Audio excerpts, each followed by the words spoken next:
Hello everybody, how's everyone doing? We're getting close to Christmas, aren't we? I got all the festive decorations back there. Hope everyone's doing good. We're going to do a viewer's choice again this week. This is going to be the chat chooses my repair, chooses my demise. I haven't looked at any of these laptops that I put in the queue here, so I see JFix is here. How you doing, buddy? It's getting pretty late for you, isn't it? Hopefully you don't have to work in the morning. Merry Christmas! Yeah, next Sunday there's actually going to be a charity stream. JFix and a couple of other YouTubers are putting on it, so I will have my YouTube live stream as scheduled on Sunday, and then I'm going to forward everybody over there. I'm going to raid his stream. How about that? We'll see if we can get a little more viewership to over there. But yeah, I hope everyone's doing good. Hope everyone's doing good. Those three laptops we have in there, they're all Alienwares, obviously. One of them is a 17R4, which is an older machine, and shorts AC adapter. A lot of times it's CPU on those, so who knows. The X17R1, that one the customer said it didn't work. It was giving him different error codes, and then he shipped it into me, and then when I got it, it just turned on and worked. Hey, Major just subscribed for 3 months. Thank you so much for that. And so anyway, so he sent in that laptop, and then when I got it, it worked just fine. So a lot of times on those X17R1s, we have leaking liquid metal. That's what LLM stands for, by the way. So if you're trying to make a decision on that. And then the last one was, it's like an M16R1, and that one is giving some 2.6 error code, which I've never dealt with. So that will be kind of an interesting one to figure out. JFix, love Christmas lights. Thank you. Yeah, so I had one of my employees help me decorate because, I'm not the best at all that stuff. So they came back and they started hanging stuff up behind me. I was like, just make sure it's in the shot so they can see it. So the error code one could be interesting just because I haven't seen a 2.6, but it could be as simple as like a BIOS reflash or something like that. It could be a short on the board. I have no idea. I think a 2.6 points to something like a chipset issue or something, but so it could be a lost cause for all I know. I don't know.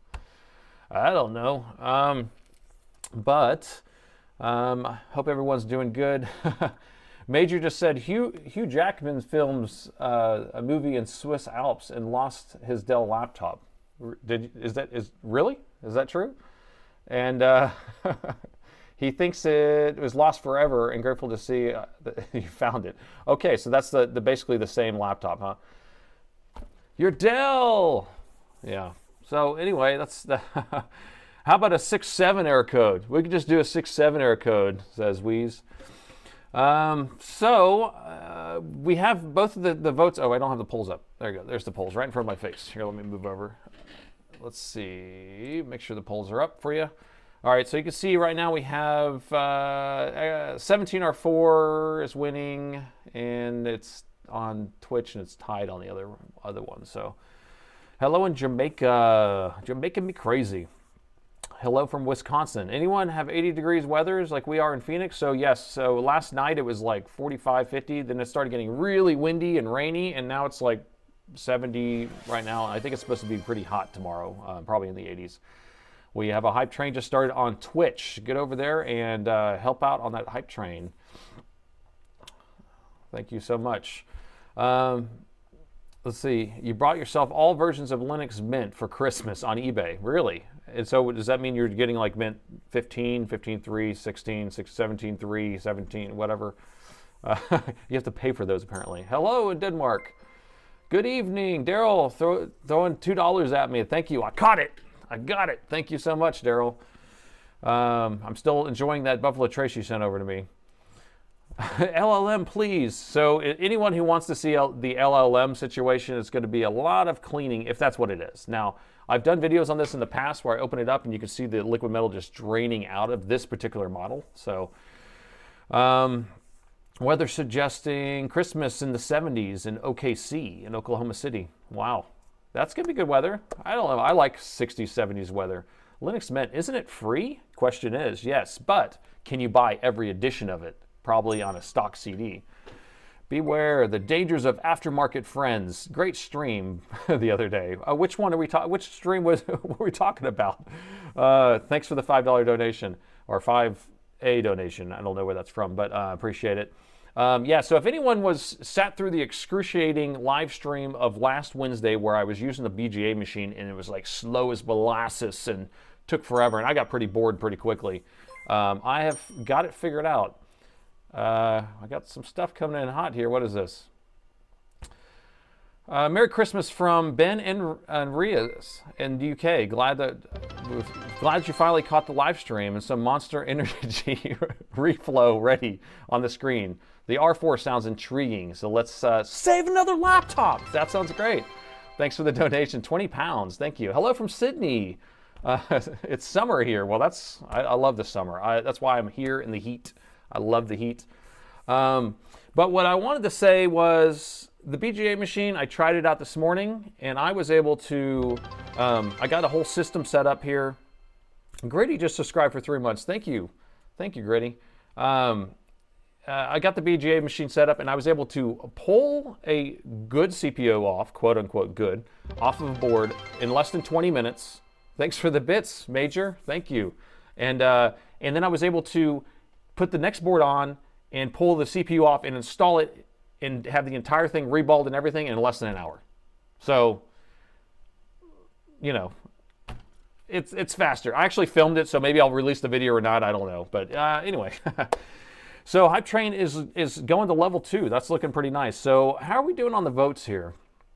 It looks like the R4 and the 16 are tied pretty much, but the 17 is the one that winning. 17 R4 is winning on Twitch, so we're probably gonna have to do that one first. FedEx says the routing number does not exist. So Montgomery just had his laptop in. I shipped it out to him yesterday. Montgomery, I will check your tracking right now as we speak. Because we're worried about your laptop. I will make sure that it is going. They may not have updated it properly. Sometimes it is delayed whenever it does ship. The tracking number does not update. But I will check it right now.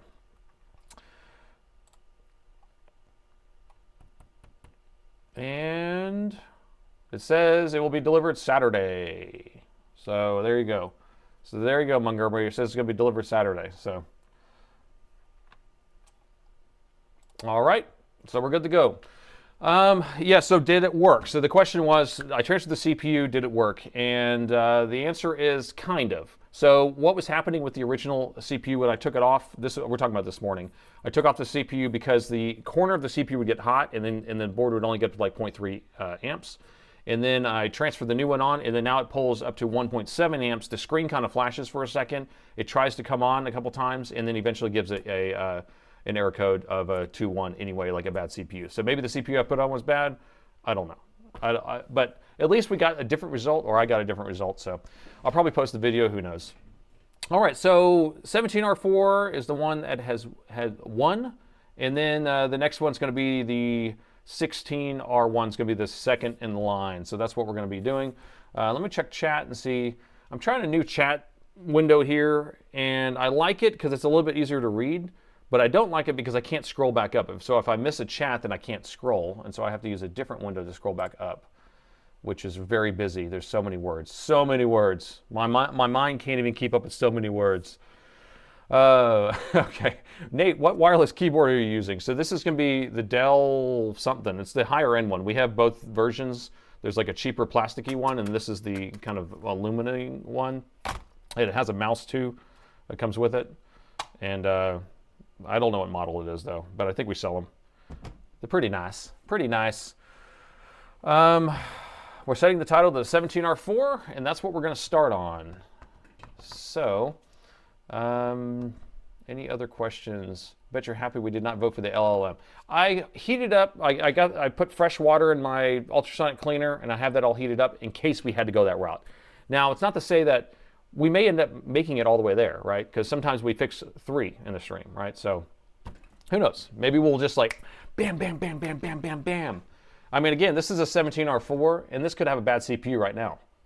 And then in 5 seconds, and we'll figure out that it's bad, and then we're done. But who knows? Let me grab that machine. It is somewhere around here. I got stacks of machines coming out of my ears. Actually, we are slowing down just a little bit right now during Christmas We're not having like 10 laptops delivered a day right now, so which is nice. So the bottom's already off on this because my other technician looked at it, figured out that it was a motherboard repair, and sent it off to me. 100 bits. Thank you, A2. Where do we get a power meter just like I made? So you have to make it. The power meter is, you can see it right here. It's just a 3D printed case. Oh, sorry. It's a 3D printed case that I designed, and the plans are on Thingiverse. And I have a video, a live stream of me building it. It's not the best live stream because I think it was like my third one ever, so I'm not as animated probably not as loose, still nervous. But eventually I'll make another one, so. Anyway, are you streaming Wednesday, Christmas Eve? No. So the schedule's going to be, we're going to do next Sunday, the 21st, and it might be a shorter stream because we're going to send everybody over to the JFix charity drive. And then the next Wednesday is going to be Christmas Eve, so we're not doing that. And then the next Sunday, we'll probably do Sunday, I think, and then unless I'm out of town. And then the next Sunday is going to be New Year's Eve, or next Wednesday is going to be New Year's Eve. We're not doing that one. So, so we're going to be missing a couple Wednesdays coming up, but that's okay, right? Hey, just joined. What's LLM? LLM stands for leaking liquid metal, and that's just a lot of these machines that are higher end like that have liquid metal as a cooling, and they leak, and especially in that machine. So LLM is bad, and a lot of cleaning to go do. So, all right, well, let's plug in the machine here, get started on it. Right. Oh wait. It shorts the adapter. So what's the rule whenever it shorts the adapter? Keep plugging it in over and over again, right? No. I was told it shorts the adapter. We're not going to plug it in again because if it is actually shorted through the CPU, we're just causing more damage. So well, what I want to do is we'll just measure the main power rail right now since the bottom's already off. And then we can just confirm that it's shorted, and then we can move on with life. We'll have to pull the middle frame off in order to actually access the board, but we should be able to access something around here. So here's going to be our main, the battery, and then the DC jack plugs in right there. So we can take a look at that. Uh-oh, my feed stopped. Oh, did it catch up? I don't know.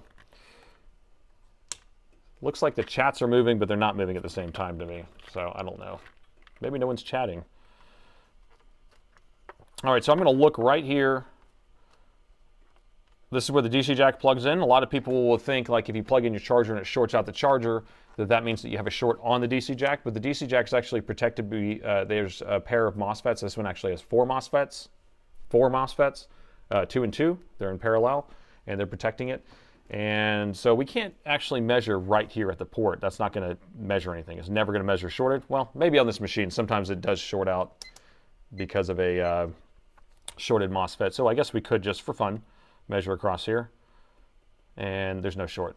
And that's exactly what I expected. But the main power rail is right around here. It's hard to see. It's going to be behind this plastic, so I'm going to just kind of poke in this region. I think it's somewhere around there. Ah, I see it.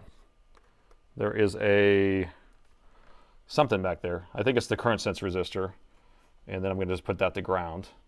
Let's see if I can measure. There we go. How many ohms we're getting? Okay. All right. How are we feeling with this ohms rating, people? The beeping is nice, isn't it? So 0.28 ohms short on the main power rail.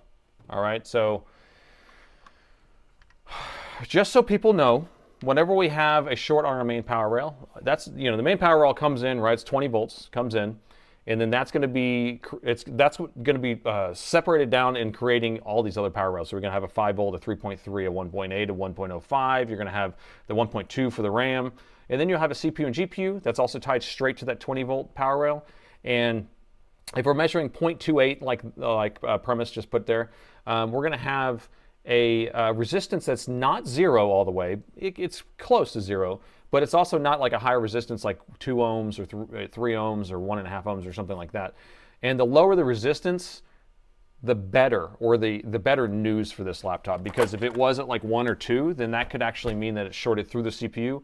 and because the CPU's resistance is right around 2 ohms, and so it will end up sending the voltage right through there. So, but 0.28 could be the GPU, because the GPU is right around there too. It's going to be right around 0.3, 0.35, depending upon how well I'm actually making contact here. Let me get this bottom cover off, and then we can actually measure a little closer. If we measure the GPU V cores themselves and then compare it, then we can figure out that way. We're hoping it's just like a capacitor, right? What do we call those? Easy pizzas? Easy burritos? We hope it's an easy burrito, just something that's very simple, a passive component that has cracked and shorted out, and that we can just get replaced and save another laptop. Your guess is a CPU is dead. Well, I would guess, so whenever this came in, and it had a note saying that it was shorting the charger, me and my technician looked at each other and said, CPU, right? That's what we said. But then he was like, should we even, he was like, do you even want to look at this? Because it's going to be a motherboard replacement if we have a CPU like that. And I said, yeah, let's just figure out if it's a CPU or not, because they could get lucky. I like easy lasagna, actually. That's actually a better one. Easy lasagna. The Abacus was the best computer ever. Was it really? Low resistance equals short. The lower the resistance equals the better. Yeah, so I would say, let me stop this poll, because then we can put polls up if we want. So if we had to choose right now, is it a CPU, or excuse me, is it a GPU, or is it a capacitor? That's what I would pick between at this point. CPUs, I think, out of the, unless the CPU is completely effed up, right? Unless it's completely shorted and then it's shorting through it at the same time, I think the CPU is not going to be part of this conversation. I think it's going to be a GPU or a capacitor. So which one is it? Or it's the Wi-Fi card. It's obviously the Wi-Fi card. And that's an inside joke, Santa Claus. Because a couple weeks ago, they kept saying that it was the Wi-Fi card because there was like a dent on the Wi-Fi card. And it was always a comeback. Easy money. So for any of these that are easy, there's a million of them that are hard. And you win some, you lose some. That's why you charge flat rate. Because you never know. You never know, you never know. How many of you guys love watching me unscrew screws? It's my favorite. I have somebody who keeps saying I'm not putting enough soldering in my videos, and I'm like, if you want to watch some soldering and from start to finish, then come watch the stream, because it's slow as molasses. All this stuff is so slow. It's not fast-paced enough. Your money's on the MOSFET. Hey, it could be a MOSFET, low-side MOSFET. If it's a high-side MOSFET, it's shorting through something else. So, and when I'm saying high-side and low-side, we have a pair of MOSFETs, okay? So this MOSFET's going to be tied to ground. This MOSFET's going to be tied to our 20-volt line. And it's going to come through here, and it should tap off the center and go to whatever it's powering, so a CPU or GPU. But there's a chance that it's shorted all the way through and shorted all the way down to ground. And then we have a really low resistance short like that too. There's my secret screw. Ah, I've been looking for you all my life. Make your own. I'm Italian.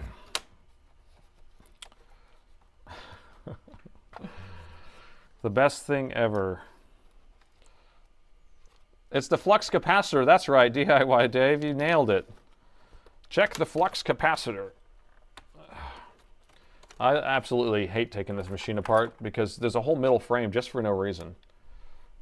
I just realized that this is paused here. There we go. You want a middle frame? I'll give you a middle frame. There we go. You really thought it was the Wi-Fi card you were talking about the other night? Yep. But we took a Wi-Fi card cage or shield off of a donor board so we can take a look at it.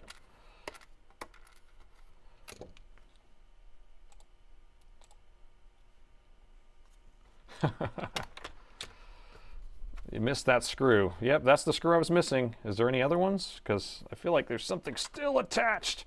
Sometimes I hate yanking on this. Ah, there it is.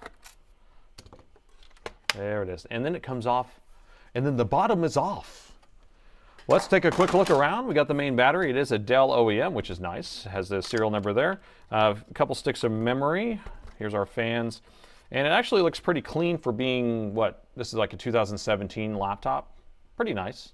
Pretty nice. I like it a lot.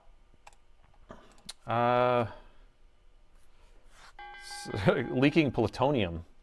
Hey, we got saved another laptop. Renegade, thank you. So we got it. He just joined the saved another laptop membership. Thank you so much. All right, I'm going to take this heatsink off. So we can just take this heatsink off, right, and then we can measure, but we can't because the fans are plugged in on the other side of the board. So completely ridiculous. Completely ridiculous. So what we can do anyway is we can just access these coils here, and then that all we're trying to do is we just need to compare what the measurement of the coils are. Oh, can we access them? They're right behind there. Yeah, right here. So I want to measure, I don't know if you can make it out, but we're going to measure right here the coil that goes to this GPU, this spot right here, to ground, and let's just see what that measurement is. And let's see if it matches our short. I'm poking really hard, 0.33. Okay, so now we're going to check the input right here. 0.33. Hold on, is that the input? No, here's the input. That is the input, isn't it? Wait a minute. Here, we'll go back over to the current sense resistor over here, and we can match it better. So, just so we're kind of on the same page, we talked about this while I had the cover on here. So here's where the voltage comes in. Goes through these two inductors here. It's going to go through a pair of MOSFETs. There's one here and one on the other side that match together. And then it's going to go through another pair, this one and the other one on the other side of the board. And then it's going to go onto this current sense resistor, or the shunt. And that's going to measure how much current is going into the board. And then if it doesn't like how much current it is, then it will shut these off and short out the charger. And we're measuring, pressing pretty hard here. 0.37, 0.36, 0.39. So, what did that just concur? We just concurred something. Everyone needs to shout it at the top of their lungs. If you're not getting it, yep. So Mark says it. So GPU, so we basically, where's the 28?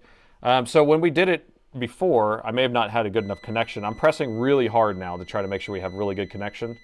Here, let me just switch to straight resistance instead. I may have not had a good enough connection before.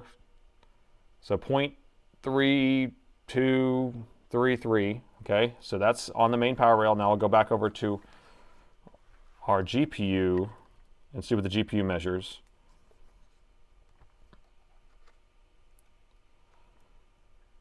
0.3332, so exactly the same. So the idea with this is we have our GPU, right? And then the main power rail comes in here. The GPU says, hey, I need some power. And what it should actually be doing is pulsing. It has a PWM signal, and it pulses the power down to 0.7 or whatever the GPU uses. And there's a bunch of these power stages. One of those power stages have actually shorted completely on, and it became a wire. So now it's sending that full 20-volt power rail straight through the CPU back to ground. And so when we measure straight on the CPU, we're getting the measurement of the CPU, and that's 0.33. But when we measure the main power rail, we should not be getting that. We should be getting like a higher or infinite amount. So CPU shorted. It's not the CPU shorted, but the MOSFET that powers the CPU is shorted. Now, CPU could be completely, toast, but I see major concurrence here. I see the concurrence is strong with this crowd. So everyone concurs. We're going to have to pull the motherboard out. That won't take me too long because I've done it 1,000 times. But we're going to pull this out, and then maybe we will. Here, I got a GPU right here. Maybe we'll just put this GPU on real quick. No, I'm just kidding. I don't want to do that unless you want me to. We concur. We concur. So just give me a moment and I'll get this out. Who wants to sit through a slow, drawn-out process of pulling a CPU off again? Nobody does. BGA rework is boring. I was so bored just watching myself do it, and I was here. Hope it's just a power stage. Yeah, so if I am able to just replace the MOSFET to basically prevent that wire from sending the voltage straight through, then we should be good. But then the GPU could be bad, and then we just disable the GPU, and then they could still use the machine. Or we replace the GPU, which is not something we do. So that's what we'll have to do, but I don't know. Oh, and so this model again is the one where you rip off all the connectors if you don't unplug it first. So I'm going to flip this over and we're going to unplug all this stuff on this side, or else I'd become one of those customers that rip all this stuff off. Is my internet a bit slow today? No, it's my internet's super fast. It's like lightning. But I keep getting all this stuttering on my cameras, which drive me crazy. So I need to figure out what to do here. So I got the music on. You guys requested music. I'm just using the intro music right now. It's the LLM. That's right, I put some LLM music on. Okay. A couple secret screws later and we're good to go. It looks like you missed a screw on the right. Is this it? What about this one? Am I on the right? Okay. Any other screws? Let's see. Okay, I feel like I missed something. Oh, the DC jack. What the flux are we doing tonight? What flux are we using tonight? That's the question, huh? Well, I don't have the NF white yet delivered. I did order it. You know how much I paid for it? So NF Northridge Fixtures released a new flux. I ordered it because, you know, in the name of science. And I paid top dollar for that thing. It's like $18 a tube, a thing. 18 bucks for something this size with like $7 in shipping. I don't know, it cost me like $26. So I got one of these coming for $26. You can't hear the music with all that talking.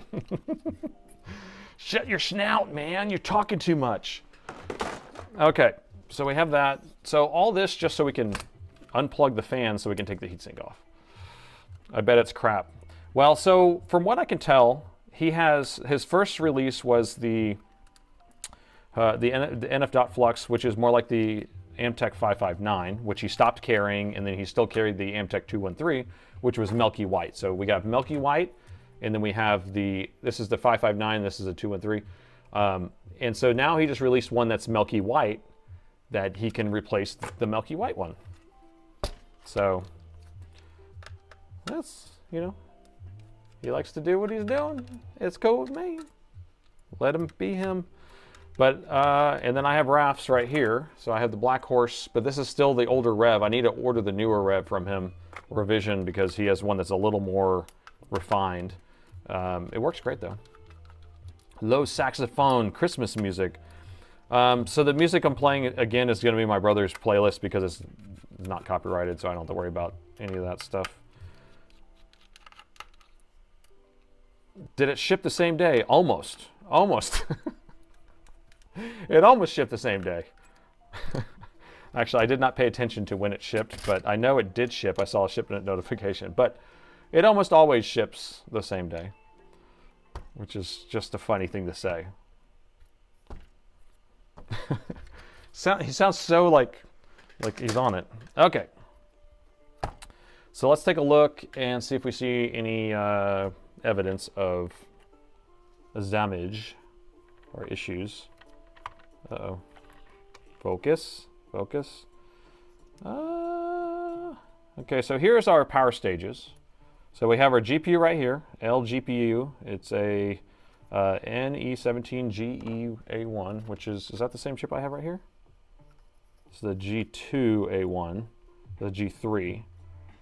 So I don't know, this one's must be MOSFET. Did you see yourself on Northwest Repair? Yes, I did. I did. I saw him 2 times. He did 2 repairs. He put me in the 2 videos, which was so funny. JFix, thanks for the renewal of membership. You were awesome. I need to go and subscribe to your channel. I haven't done that yet, and I keep forgetting to do it. So I will not forget this time. But yeah, so Northwest Repair put me on his channel a couple of times. He's like, we have picture! He used that scene, which is so funny. Or he took me drinking a bottle of whiskey. All right, anyway, back to focusing. So here's our GPU. Here's our power stages, 1, 2, 3, 4. So we have these MOSFETs. One of these are shorted. We don't know which one. And the magic that I have created, a magical system of figuring out which one it is. Because what you normally do is you would inject voltage and then make the CPU get hot, or excuse me, make the GPU get hot, and then look at it under a thermal camera, and then keep cranking up the voltage until you can figure out which one of these are getting hot, and then you've already ruined everything. And you know, is this actually this is the 1080? Is that what you're saying? Boom, 1080s are nice. That's a solid chip right there. So anyway, so what we're going to do is we're going to have to prevent the voltage from going through the GPU. We're going to stop it. Oops. We're going to stop it after it goes through one of these coils, and we're just going to bypass it and send this back down to ground, or back to the negative of the voltage injection tool. Excuse me. You bet all the flux is from AliExpress. I would not put that past that. I mean, these 2 are purchased from Northridge Fix, and they're in his own vials with just a printed sticker on here. So I don't know. I bought some of this Kingbow. The Kingbow actually from AliExpress, and it comes in like a nice vial, and it has a actual sticker on it that says that it's real. So I don't know. I don't get it. Close enough. All right, so we're just going to inject 1.5 volts straight in there, right? No. But I have heard people say that in the past.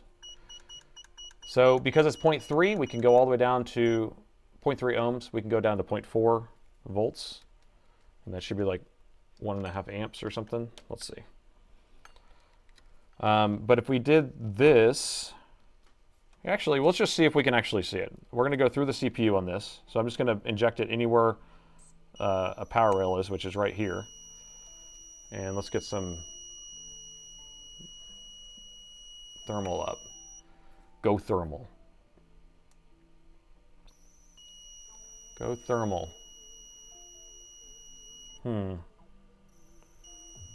I don't see anything heating up, guys.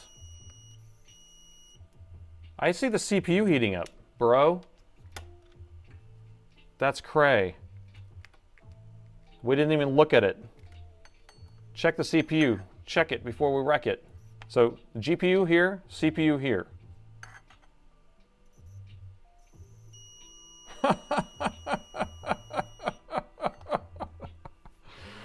Oh, all right. Who said CPU again?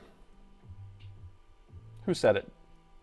You jinxed it. You jinxed it, man. It's always the CPU on this machine. It's always. And I guess look at those MOSFETs. Those things are messed up. You can't even see them. That's how messed up they are. All right, look at these MOSFETs. This is just okay.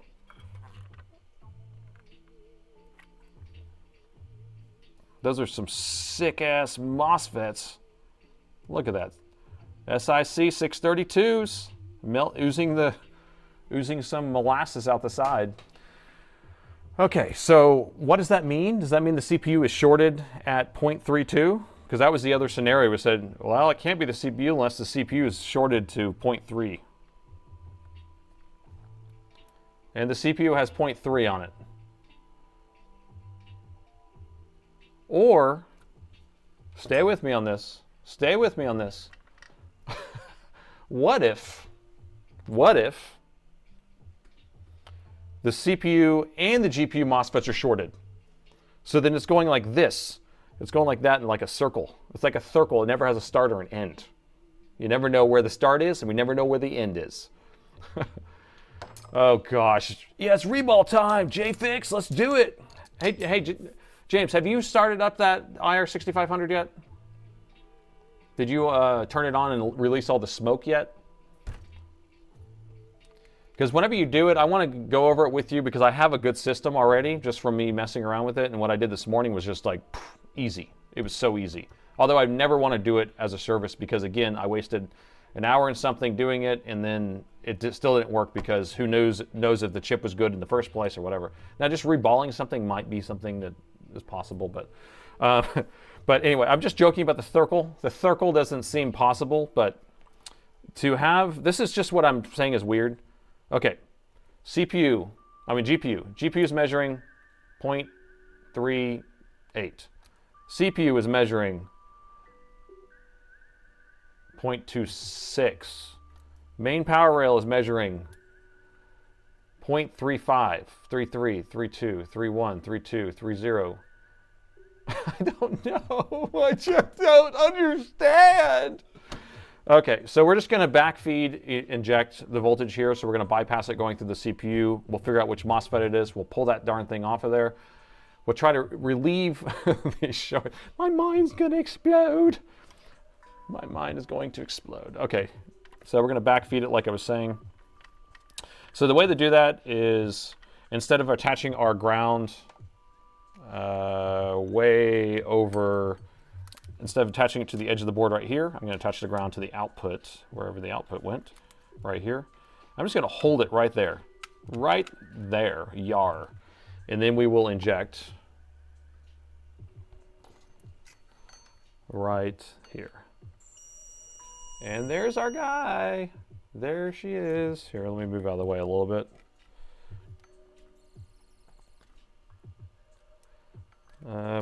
Darn it. Trying to get my hand so it's not in the view. Okay, there's the CPU, but by me bypassing it, we can see which one is getting hot. It's right there. It's this one. So I scratch it, and we're good. So this is the one we need to take off. Now, that's not to say any of these other ones are messed up, because look at that. I mean, this thing is, that's fugly. Would you say this one is regulation? If this one's not regulation, then this one can't be regulation. Because, look, there's like a solder ball there, and this one has a solder ball right there, too. I'd say both. What do you think? I'm going loopy. It's my coffee. It's my coffee in a 12-hour shift. Where's the CPU, dude? All right, let's pull these off. Let's pull it off, man. Everything is ground. You get a ground, you get a ground, everything's a ground. All right, so we will go and turn our polarizer on. We will polarize it for clarity, and we'll pull these things off. The Ace Ventura of Dell laptop repair. What are you talking about? If I'm not back in 5 minutes, just wait longer. I like that one. That's a good one. I did like Ace Ventura. That was the old Jim Carrey days. The old Jim Carrey days. Ray Charles soldering, that would not be very safe, now would it? All right, so I may go, I'm going to take both of these guys off. Everyone concurs with that, I believe. Yeah, I see some concurs in there. Jim, he's dead. Jim, he's dead. Oh, I'm just aimlessly heating this while I'm looking over here. I'm not even looking at my heating right now. It's cool. Like, that's how good I am at this. Why is that T642 and that other T648? What are we talking about? T642, 648. Where are those at? Why is that one T42 and the other T48? I don't know. These are 632s. They should both be 632s. So we got a 632, 632, 632. And these are all 632s, man. There's some sick-ass 32s, bro. Brazil soldering cool. Brah. The last digits on the chip don't have anything to do with it. Yeah, so that's just like when it was made, basically. Yeah. But he's the odd man out, isn't he? Look at that. It's like, we ran out of these chips, man, so just put that one on. It has like most of the same numbers, bruh. Got a sub for 3 months, thank you. What are we fixing today? Man, you guys are coming in hot with those subs. Okay, is this ready to go yet? I appreciate it. It's like a Christmas miracle. All right, I'm gonna add some Black Horse Flux because it smells so wonderful. And it reminds me of Christmas. It's very pine solly. And since I don't have a real Christmas tree here, this will have to be my stand-in. It's the date code. There you go. So the date code T642. So it was maybe 2016, because this was about a 2017 machine. 4th month, 2nd day. I don't know. I'm just making it up. We're pulling that guy off and pulling this guy off too. There we go.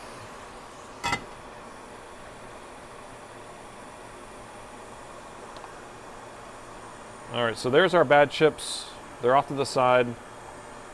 And, oh, the week. Yes, week 42, week 48. So week 42 was a bad week, apparently, right? Because they created a monster, a really bad chip. So let's see if the short is gone. The short is gone. Will it turn on? So I'm testing the main power rail. Looking good, Billy Ray. Where's the main power rail? Where are you at, main power rail? So main power rail is looking good. Let's check over here on this main power rail. Okay, so main power rail is clear. Now, let's check the CPUs. Whoa. I have never seen this in the history of my life. Have you seen this? Look what I'm getting on the screen. Have you ever seen that? Doesn't even make sense. Is that right? It's 0. I'm measuring 0 on the CPU itself. I can't even measure 0 whenever it's shorted. Like, how is that even possible? Does that mean that one of these low sides have shorted because they're hot right now or something? Let me measure this one. This one's probably not shorted that low. So we got 1 ohm on this one. So these 4 are hooked together. 1, 2, 3. Wait, those 3? Yeah, those 3 are hooked together. And then this one's separate. So the output of this one is either shorted to ground, or the CPU is just completely just, you know, just ugh, not happy. 0. I'm going to pull this last one off too, if you don't mind. That way we can just get that off of there, because I want to get the CPU not showing 0. If the CPU is showing 0 like that, then, you know, we may have to replace this CPU in another video. Just like a capacitor. It's super conducting. Let me just pull this other one off too. 0 is cray. I don't understand. I don't even know. I cannot comprehend. Champapon. Mais oui. Yep, more shorts. Short, Jim. She's short. We could go. Concur. Pull the 3rd. We're going to pull a 3rd on this one, see? Yeah, this one was on a week, though, that the guy was not, like, sleeping on the job. I'm curious, how hard would it be to reball this CPU? Well, Donkus, it sucks. But we did it on another stream, and it was boring, so that's why we're not going to do it. But it's not a reball. We'd have to get a good chip. And I have a chip over there. It's actually a 8th gen, which this is a 7th gen, so I don't think you can actually put it on there, but all right. And this MOSFET's off too. So is the short gone, or is the CPU completely toast? We will find out on the next episode of This Motherboard is Effed Up. All right. All right, here we go. And it's still saying 0. I don't even know if I could get 0 by touching these together. Look at that. Touching the probes together, I can't even get 0. So how do I get 0 by touching it here? It's like conducting through something. It's like a shorted capacitor or something. I'm going to inject some voltage in there. What do you think? It can't be 0.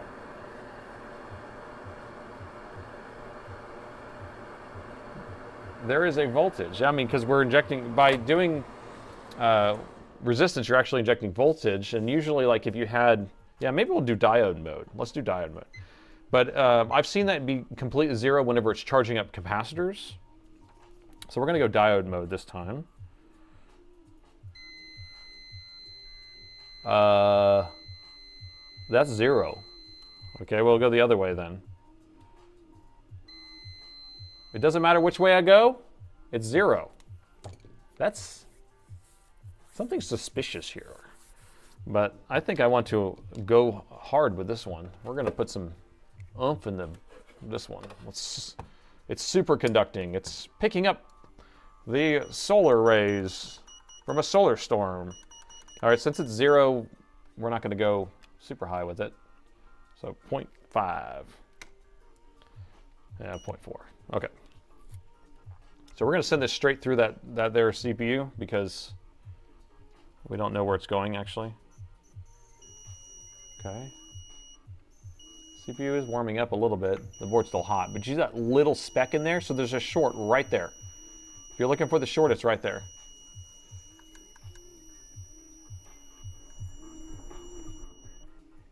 So it's right there. A little dot, a little star. Make a wish. Okay, well, what do you think? Get a 1 ohm wire, but not the probe. So, all right, that's conclusive. This board is just completely trash. And I did not expect that today. I expected something a little less trash, but this would be a good candidate for changing the CPU if we wanted to, because we keep messing with these boards, but I don't want to do that right now. We're not. You want to just do our reflow? That's, I mean, I don't know. Does that mean we think that there's a solder ball or something in there? The reflow is not going to help anything. Bye CPU. Next machine. Yeah, next repair is I think we need to go to. Well, that was quick. We're only 51 minutes into the stream. We're already on the second repair. I couldn't save this laptop. So I do have boards. Actually, I have like 2 of these motherboards in stock right now. And so I think we'll be okay, but I don't have a 1080. So I should be able to just sell him a motherboard if he wants to fix this machine. These things are still good, even if you do the Windows 11 workaround, they're fine. Because it's the 7th gen, so it's right on the cusp. 7th gen, do the workaround, you're good to go.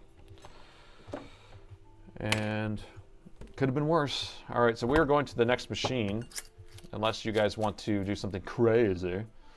Reflow, it wouldn't do anything. It wouldn't at all. But changing the CPU out wouldn't do something. It's worse than we thought. It's dead, Jim. It's dead. That'd be funny if nobody knows what that reference is. Is there anybody in chat who has no idea who Jim is? We don't know who Jim is. What about Scotty? Do you know who Scotty is?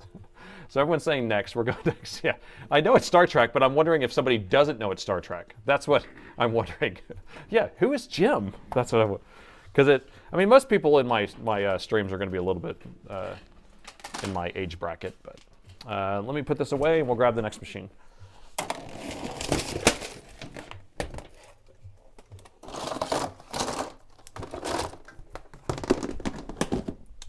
Okay, 16, right?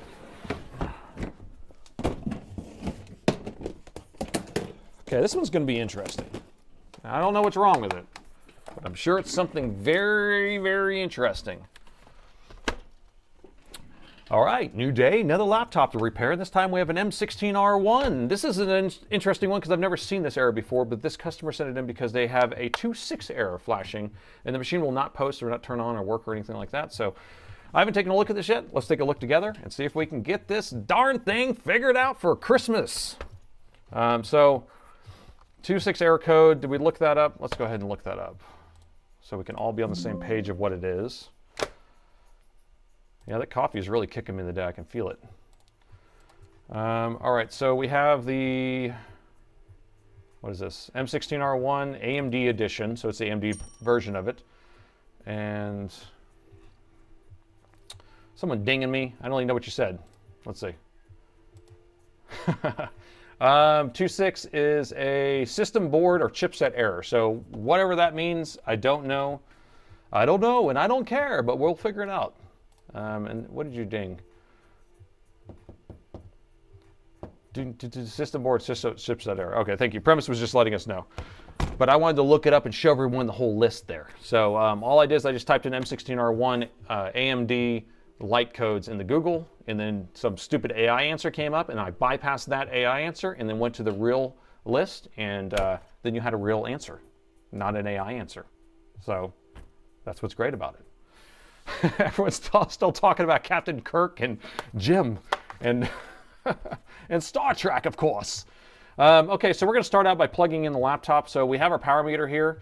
Keep an eye on that. We want to figure out exactly how much current it's pulling and figure out if it's trying to power on or if it's going through any type of boot cycle. So I just plugged it in, didn't open the lid. I just want to see what it's doing. It went 0.03, 0.01. And then now it's starting to come on with a 0.35. Let's see if we get that a little bit bigger. A 0.18. So it's kind of moved around a little bit already, right? So we went to a half of amp, sorry, and then it went back down to 0. And it's almost cranking. I can hear the fans on full blast. We're at 17 watts total. This machine on a CMOS reset should be using about 40 to 50 watts total on a CMOS reset. That means if the machine's actually coming on enough to try to start up. Now, these machines have a tendency of having a shorted power rail on the DDR5 memory. This is the AMD edition, which I don't, it has a different setup, so it's not actually, it doesn't have that same power rail in the same location. So I can't remember if this model, the AMD edition, has that same issue, but the Intel definitely does. So we'll figure it out. All right. So I haven't even opened the screen, but we're just looking at it now, sitting at 16 watts or 0.38 amps, fans full blast, and the current is not moving. Should be moving up and down, unless it's asking me a question right now on the screen. I don't see any question, but I do see an answer right here. So let's do the old zoom. And you guys do the count.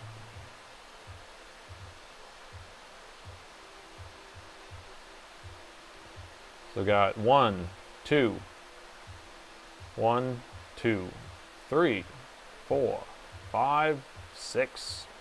I do concur with the customer's analysis of a 2.6 error. Now, what are we going to do about it? Well, it's not doing anything. I did press the power button one time, just one little boop, and it shut off the fans, and now it's coming back on. BIOS corruption. So top on my list right now are going to be BIOS corruption or maybe the RAM power supply because the current isn't that high. What else? Yeah, BIOS seems most practical, probably.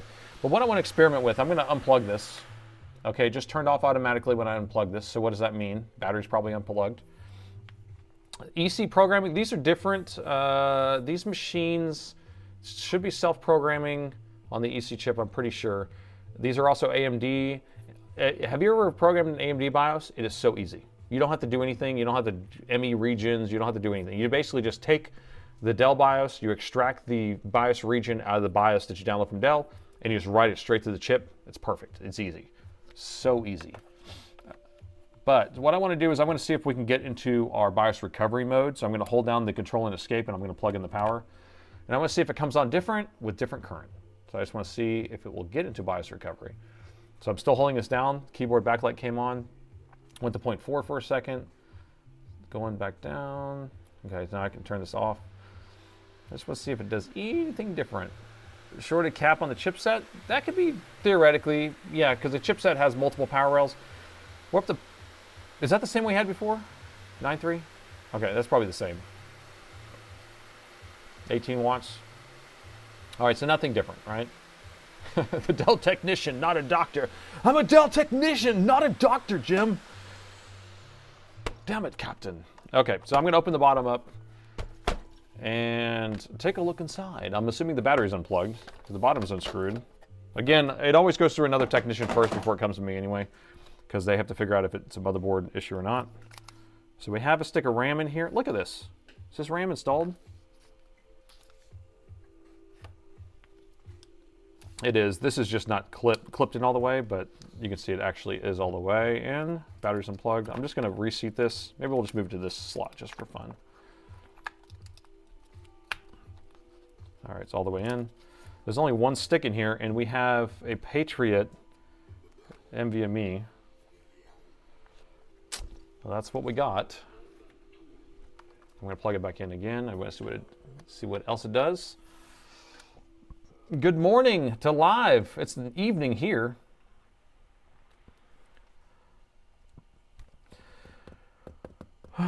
Joker says, can't they make old BIOS boot block BIOSes, the uncorrupted part of the BIOS, and then pull from a floppy the good BIOS? Can't they do that with the USB? I don't know. To me, it seems like they would just put 2 BIOS chips on the board. It's not like there's that much more work to put 2 chips on there, I don't think. Put 2 chips on there. One's always a good one, one's always a bad one, or, you know, backup one, and then you just boot off whichever one works. I mean, don't, like, video cards have a switch, right? You can switch BIOSes? I don't know.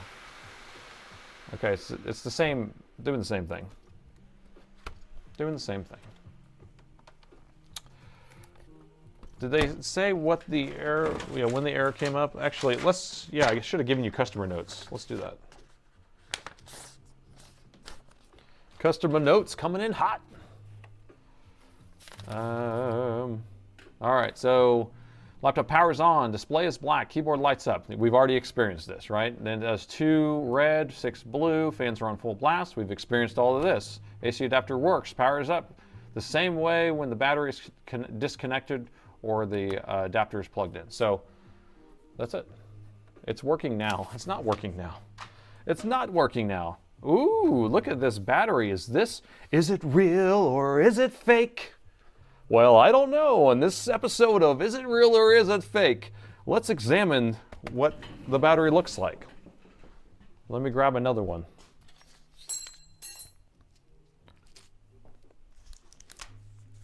Here's a real one. Here's a real one. There's a real one. This one is not real. So the color of this looks a little crazy. Doesn't have a sticker.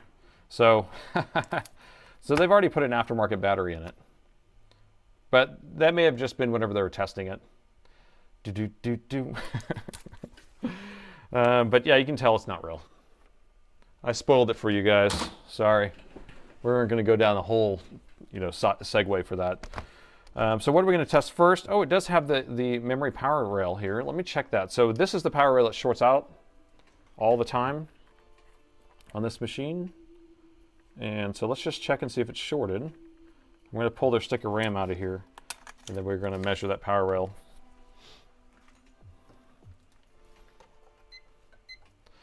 Meter in diode mode? No, we're going to do a meter in beep mode, in continuity mode. I don't know why we always do diode mode. Oh, looky, looky, looky, in Cat's Black Bookie. Look at that. It's shorted. So it's just a RAM power supply that's shorted. Bucko. Well, that was exciting. Okay. Well, the issue is, I don't know. This is a totally different setup. So these Intel boards have the capacitors that short out on this power rail are usually lined here, they're lined across here, and they're lined across this whole section, and all of those are missing. And I've actually developed a new mod for this to prevent this from happening. And the mod is this. So if you own one of these, you can do this. You know, I'll show you the overhead shot. So I'll zoom in. So if you want to keep your the RAM power supply, the DDR5 power rail, this is a 5-volt power rail that powers the DDR5 memory, which, if you're not familiar, DDR5 memories actually have the power distribution board is built on the actual chip itself. And so it just gives it 5 volts, and then the chip will do whatever it needs to. But what I do right here is I actually cut the back part of this fan open, And so when this fan's blowing, it actually blows cool air across here. Because we already have a fan blowing the top portion of this DDR5, but it's not cooling this electronics that actually warms it or powers it. And so it gets really hot if you put your finger over here. And I've also tried adding a pad over here, but it's mainly the airflow. So when I just cut that open right there, you get enough airflow across there. So that's what I've been doing. You have to take this apart in order to get to there, but hey, thanks for the super. So let's figure out where it's shorted. So it's not leaking liquid metal, probably not. This machine does have liquid metal. Well, it depends on which version this is. If it has a 4080, 4070, whatever it takes, then it would have a liquid metal, or element 31 liquid metal, which is the mix with thermal paste. So my dilemma here is, my dilemma is which capacitor is going to be shorted. That was so stupid, man. So stupid. I'm a little loopy tonight, people. I'm just so loopy. Are inverted motherboards generally not reliable? I don't know. It's just this particular board has this memory power rail failure that I'm seeing so many of them. So, but luckily it's not like a catastrophic failure. It's a very easy thing to fix, so I'm not worried about it. BIOS corruption is not most likely, so you can add not in front of that because we do have a short on this memory power rail, and so it's actually making it look like there's some sort of corruption with the BIOS. So let's inject voltage in there, and I'm delirious. Yeah, that was the other one we're supposed to do. So back to the voltage injection tool. Back to the voltage injection tool, and we'll do the 0.5 that we did before. Let's go thermal. Going thermal. And I have no idea what's going to light up, but you guys will tell me, I'm sure. So, oh great. I don't see anything. Okay, is it on the other side of the board? Unless you guys see it somewhere. We're only pulling 2 amps, we can go a little higher. 3 amps? Okay, I see it. You see this area right here? That's part of the RAM slot. Pay attention to that. You see it? I'm gonna let go. And it went away. See, I'm looking right here. It's very dim. I'll put it to the side over here. It makes it a little bit more sensitive. You see it?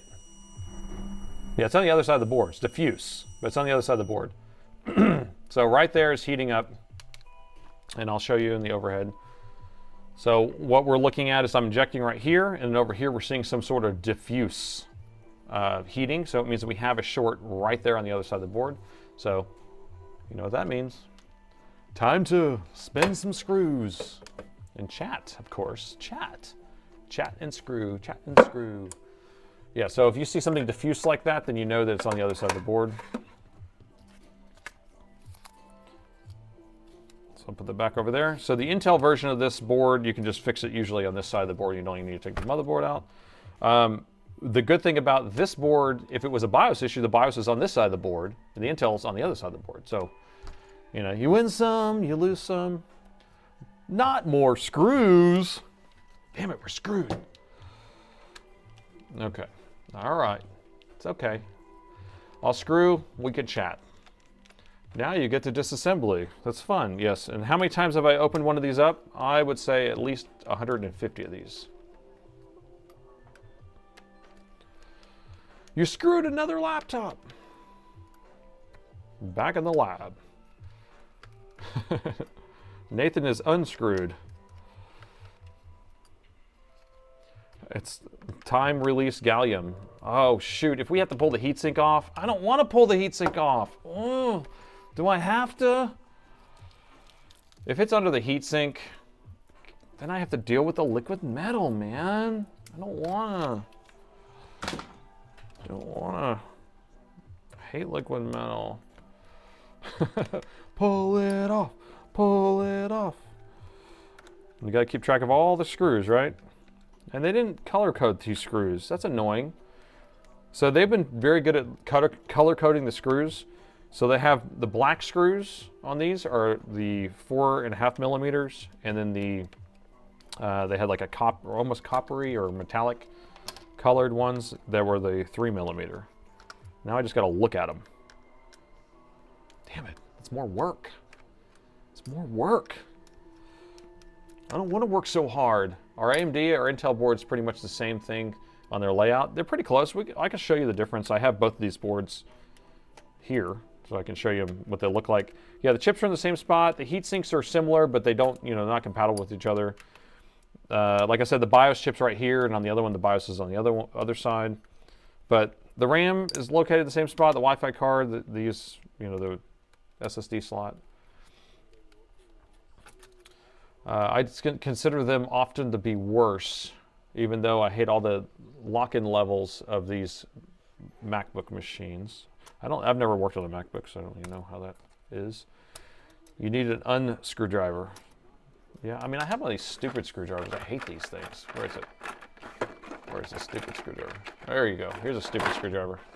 Here we go. We're going to do it. Unscrew. So press the button. Oh. Well, it would help if it was charged up.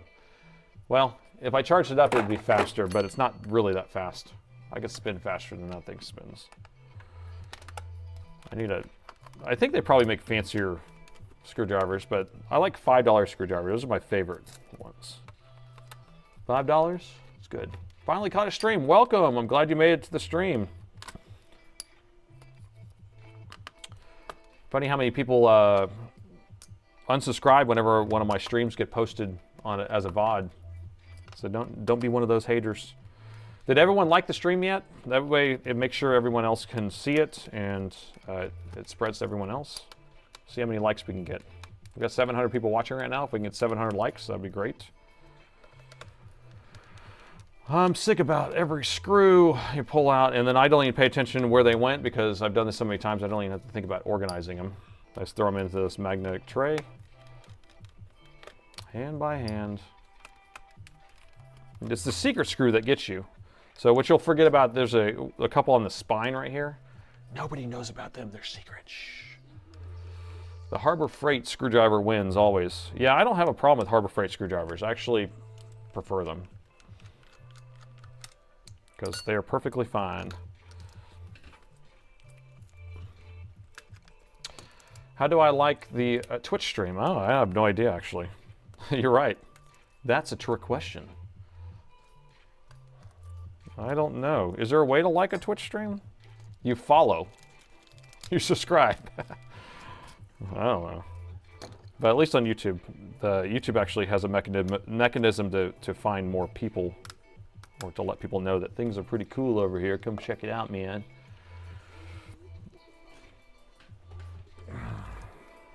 Okay, almost got them all. Almost got them all. Twitch is good. We're good. Yeah, we got 82 on Twitch, which is good.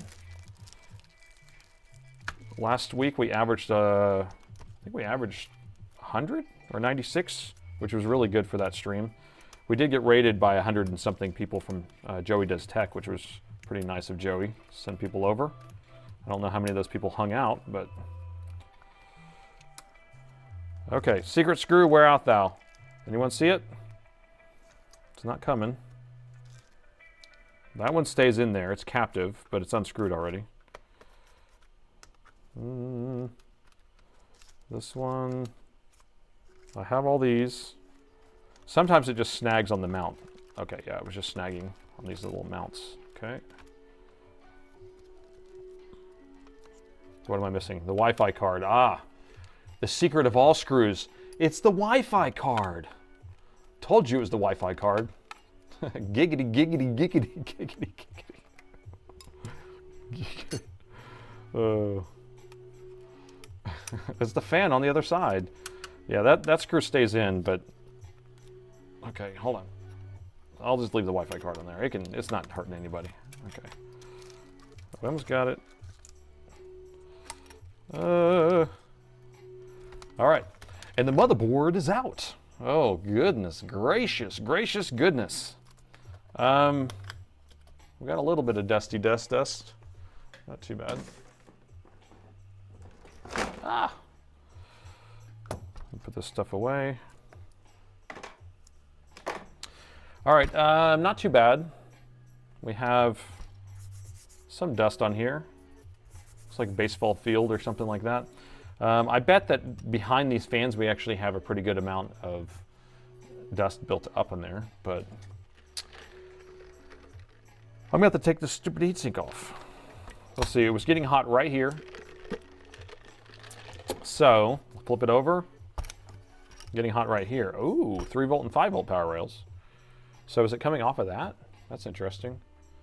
So this is the 3 volt and the 5 volt power rail that are the main ones for the whole board.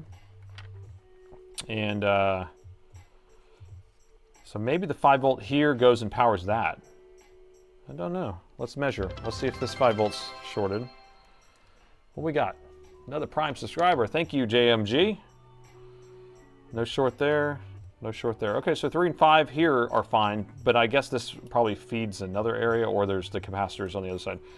Okay, so he's coming on. Should I blow this off real quick? Real quick.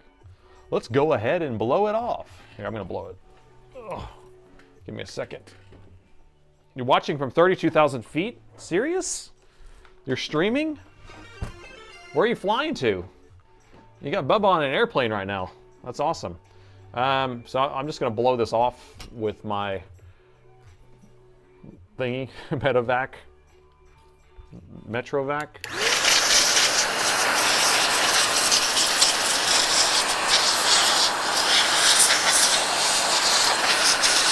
Plug your ears.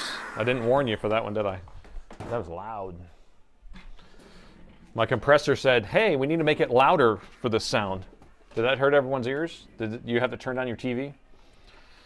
Starlink. You're on Starlink on an airplane. Okay, I wanted to see where he was going. I missed it. Where is that? 30,000 feet.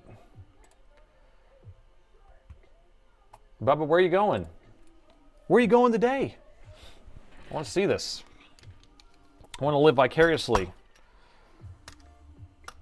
All right, so I'm going to unplug the fans because they're strategically plugged in on the opposite side of the board. You love the smell of liquid metal in the morning. Gosh, I hate liquid metal. Did I ever tell you I don't like liquid metal? And we're about to deal with it right now. You watched all 4 hours of the CPU reballing? That seems like you would have went to sleep with that. That's crazy. Was it invigorating? That's something you'd put on just to go to sleep. You watched all 4 hours, oh, while you were flying from Amsterdam back to Austin. Oh, that flight, I've done that flight before. That's a good flight, except the immigration in Austin sucks. So you live in Austin? Encore Lights? Come on over, man. Come visit.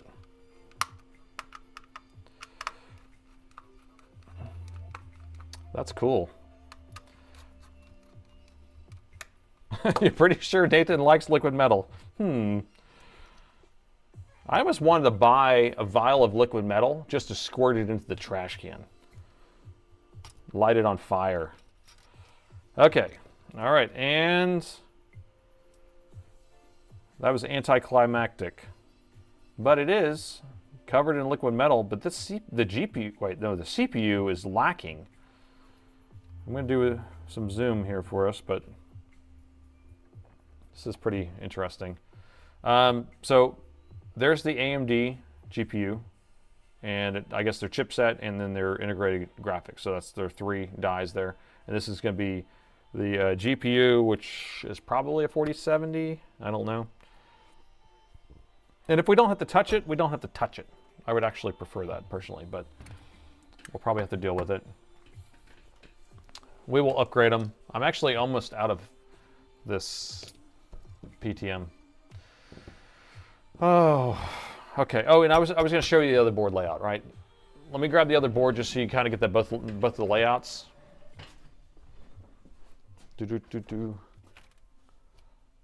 All right.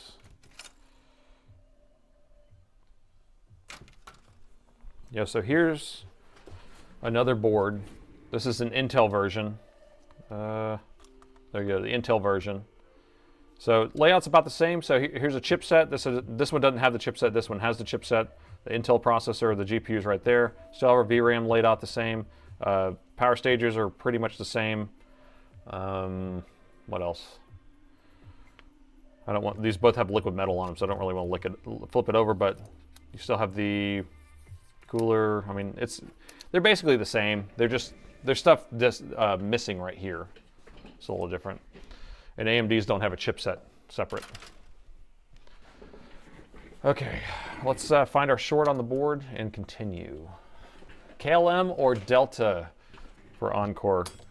Yeah, because I came back KLM whenever I did it, because I think it's the only flight, right? I mean, Delta KLM, I mean, they're all the same, because I think that's the direct flight, because I always fly Delta, my favorite.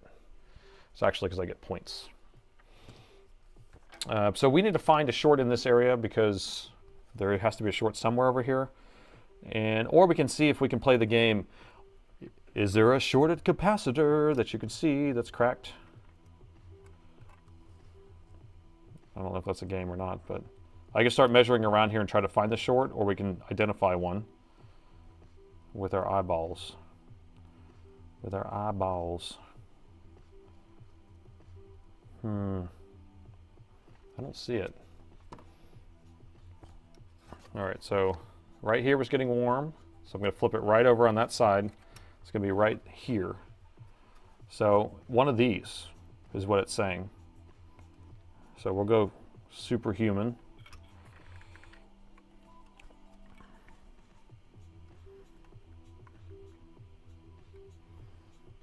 All right. It could be one of these. It could be one of these. Does anyone have a guess?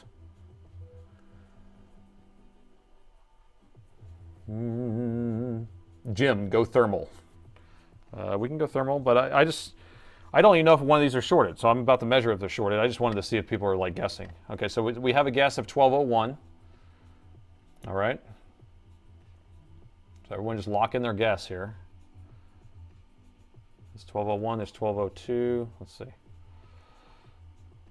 I mean, none of these could be shorted, so maybe I should measure them. See if they're shorted. The short is here. Okay, so the short is here. Okay, so everyone's going to feel proud of themselves, whoever picked the right one.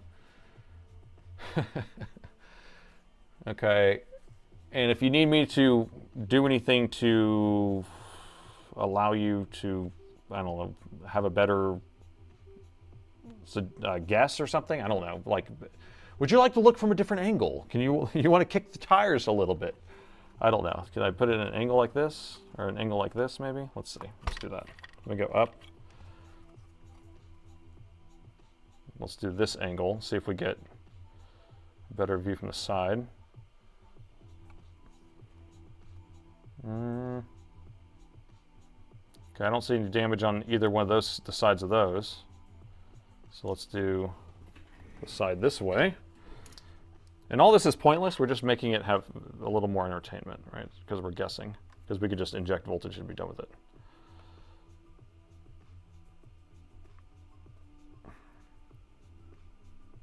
Okay, I don't see anything that way. Or maybe you see something, I don't know. And maybe it's not even one of those, right? I don't know. Where'd they go? Right here? Okay, so that's all the way around them. So y'all kick the tires enough. All right, so it's time to inject voltage. And everyone made their guesses. All right. Where did they go? They're right here. And I mean, because it could be one of these over here too, for all I know. I mean, these could all be on the same rail. Let's see. Yeah, these are all on the same rail too. So it's not super helpful, I guess, to do this. Anyone want to change their guesses? Because there's more of them. All of those looked okay, just from the visuals. So it could be one of those too. Let's see. Let me measure over here too. Let's see. If one of these. No short there. All right, so it's going to be one of those 8. So we're going to say one of these 8 are probably it. Okay. Y'all can change your answers. No issue. You want me to zoom in on that other batch?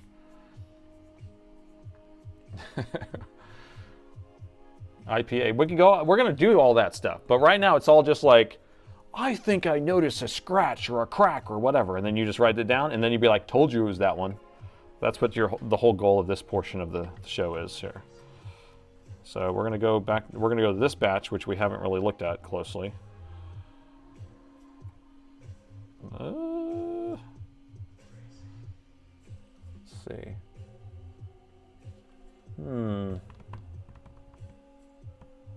don't know. You're still on 1210. Okay, 1301. We got some people going over to the 13s. Lock it in, everyone. 1301 has a line. That's what I was thinking. I saw this little line right here. There's a little suspicious, a little sussus. Do you want me to do the side angles of this? We'll do a tire kick on this one too. So, 1301.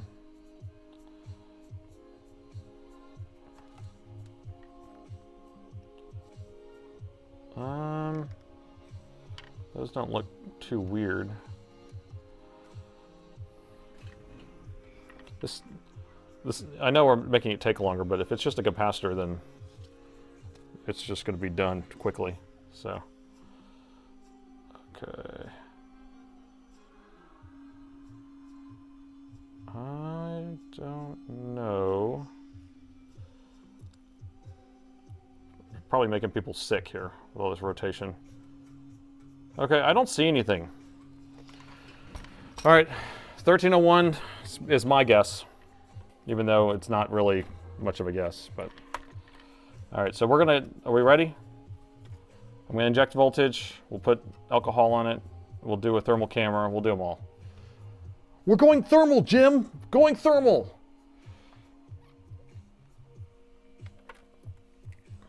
It's basically 0, so we're going to do our patented 0.4. I patented it. Did. Can't start them up. What exactly is the damage going on this laptop? This laptop will not, well, it tries to look like it powers on, but then gives a 2.6 error, which says chipset error. But then we figured out that there's a short on the power rail that powers the RAM. And we suspect it's going to be one of these 8 capacitors. And we're having people, wait. We suspect it's going to be one of these 8 capacitors, and we suspect that we're having people guess it randomly. So, okay, here we go.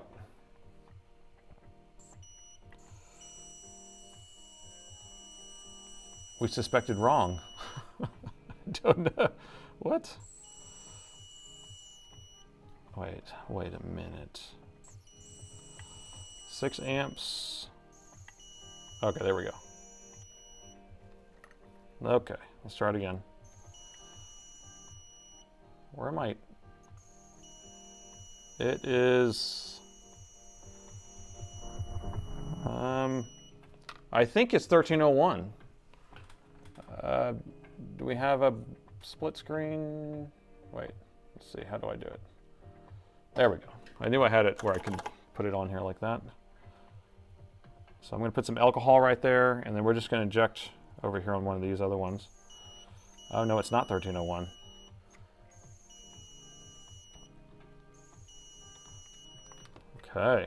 Okay. Now we're cooking. Now we're cooking.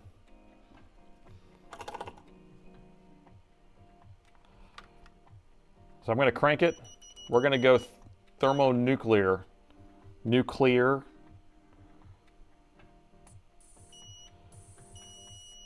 So who guessed 1309? Anybody? I want to see some hands a-raising. 1309. Oh, man. That's the one I guessed. Yep. That's the one I knew it was. I knew it the whole time. I was just like, you know, just trying to figure out if anybody else was on the same side as me. So now the next question is, how do we want to take it off? Do we just rip it off the board? Do we use hot tweezers to take it off the board? Do we use hot air to take it off the board? Do we just keep putting current into it until it explodes? Anyone? Anyone? Or just use, we'll go hot tweezers? We like the hot tweezers method? Raw dog? We got some raw dog votes in there. Tweezers, tweezers, tweezers. I see tweezers. A lot of people like the tweezers, huh? Blow it up. Okay, we got to blow it up in there. If this was not a customer's board, I would blow it up for sure. For science, of course. Tweezers, we got tweezers. Okay, we'll go tweezers. So we have a pair of tweezers right here. And of course, tweezers are never hot enough. So that's why I hate tweezers. Give it 1.21 gigawatts. So it was this one, right? 1309. Grab it. Grab it. And you can tell this side's the positive side, and this is the negative side, because when I grab this, the ground doesn't start to melt. We're going to add some flux, of course, but we might have to add hot air with this because it never is hot enough. Put it together, and what do you get? 100 amps. Let's do it. Holy cow, YouTube filter is working overtime. Okay, I'm going to turn that reflection down. Okay, let's see if it actually will come off of here without me having to add hot air. Let's do the old squeezy squeeze for a while. It's coming. It's getting hotter and hotter and hotter. Maybe we should do some voltage injection at the same time, and that will heat it up even more. That will get it up to 88 miles an hour. Yeah, see, this is why I hate the hot tweezers. Suck, man. Or maybe it's just my hot tweezers. They only cost $300 and they suck. Okay, got it off of there. Yeah, so the Metcal setup, this is $225 just for the holder, and then I had to buy the bit. So it was like $280 for this setup right here. And it sucks. All right, let's check to see if the short is gone. The short is gone. Will it turn on? And so we no longer have a short here. The capacitor is not replaced because I haven't done it yet, but we're going to switch back to our regular soldering iron. If I can get it heated up. Ka-boom, bang, bam. That's disappointing for $280. Well, the thing is, you have to keep in mind that these motherboards are like super thick, so they take a lot of, heat, or it takes a lot of heat to heat them up, and so that's what I'm just saying. It's like not very useful for gaming boards. Now I don't know. Maybe they make hot tweezers that do get hot enough to do it. I don't even know how hot they get. You saved another laptop. Redeemed. Nice, nice, man. All right, let's grab another capacitor. Where are they? Where are their capacitors at? I don't know. I don't know. I don't know where they're at. Here we are. I got the capacitors right here. The same one. You totally redeemed yourself, man. You like how I made it take longer even though it was just a capacitor replacement? That's what I'm all about, man. It's all about that entertainment. It's all about the entertainment. All right, so I don't really want to put this on with the hot tweezers, but we can. No, I'm not going to. We took it off of the hot tweezers. We put it on with some hot air. No cap, no short. That's what he says. That's the saying. That's how the saying goes. It's burrito. It's the easiest burrito there is. More soldering on tweezers. Do you want the tweezers? I don't want the tweezers. Every time I try to use it, it's not hot enough. It doesn't get hot enough. So we tack it in place. We add some more flux. And bippity boppity boo. Scalabidoo. Okay. That was easy.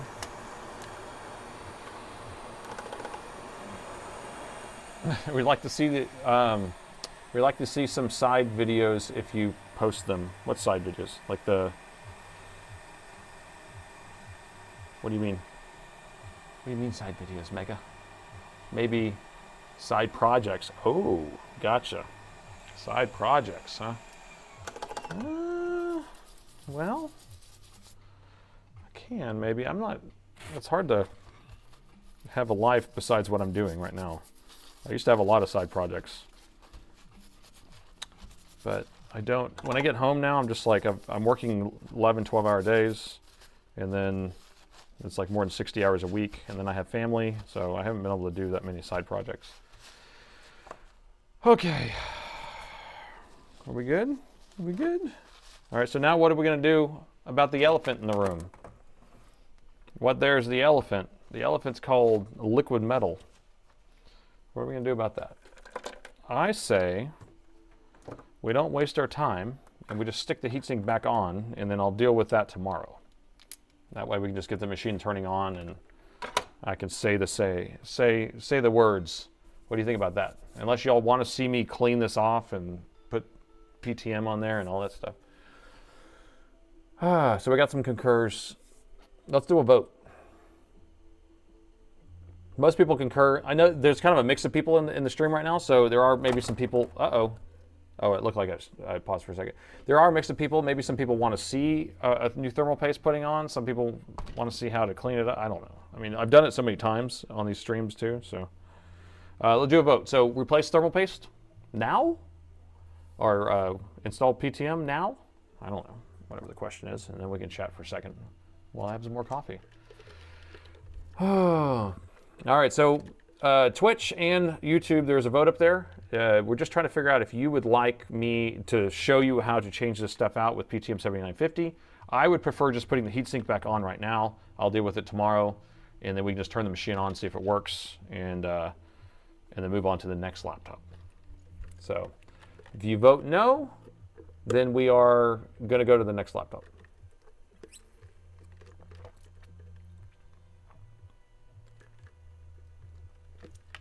A no vote is basically turn this thing on, make sure it works, and go to the next laptop.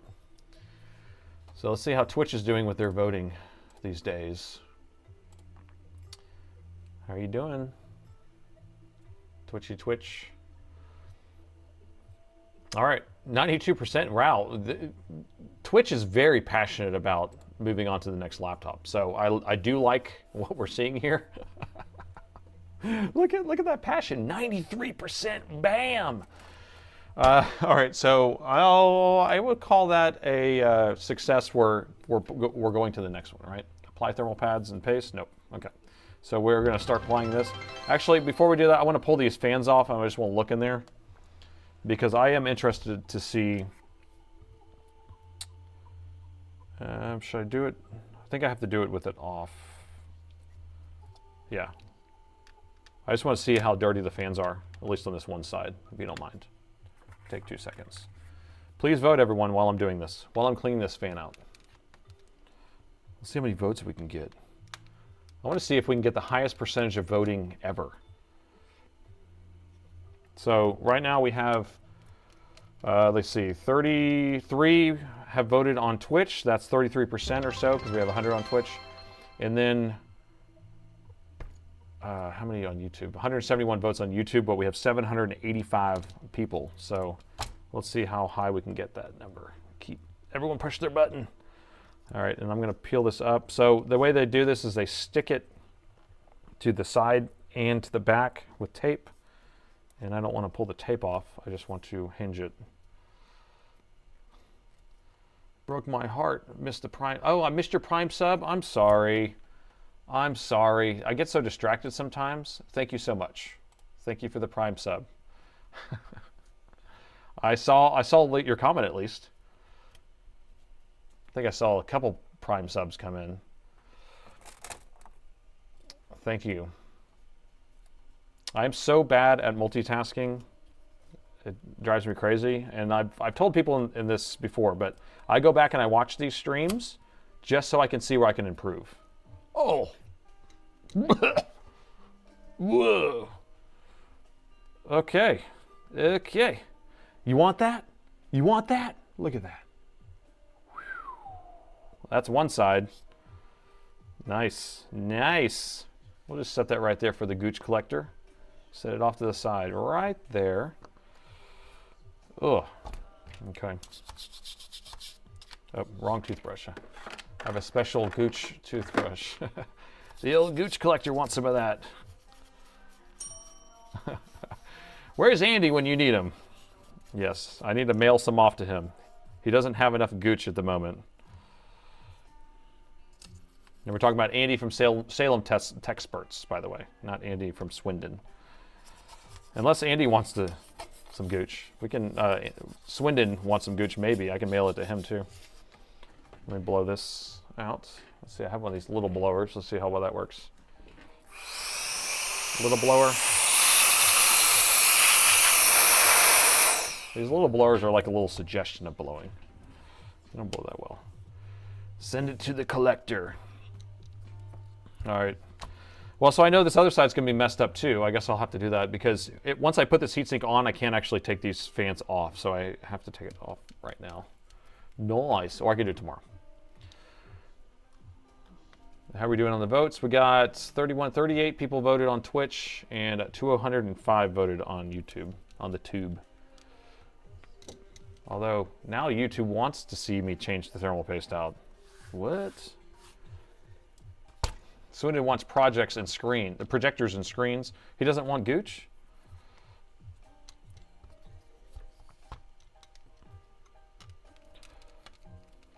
Send it to Lupe, yeah. It's a good idea. Maybe, I don't know if he's going to be at CES this year, but I was thinking about going to CES, and I'm wondering, maybe I should just collect a bunch of bags of gooch and bring it over to him. Beat me up, Scotty. Moss gooch. Well, how much gooch is going to be on this side then? Because there's two fans. Double the trouble. Double the gooch.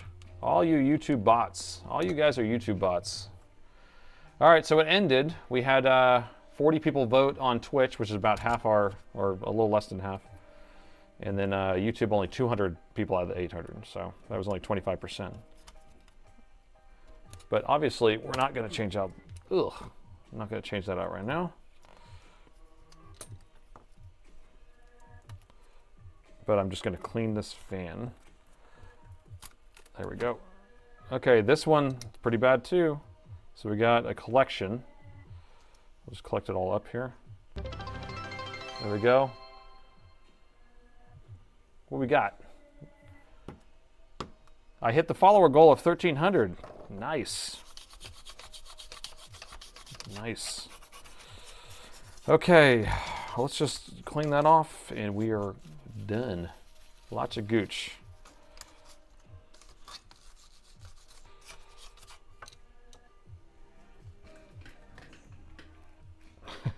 Trust me, you are all bought. Oh, it's dusty.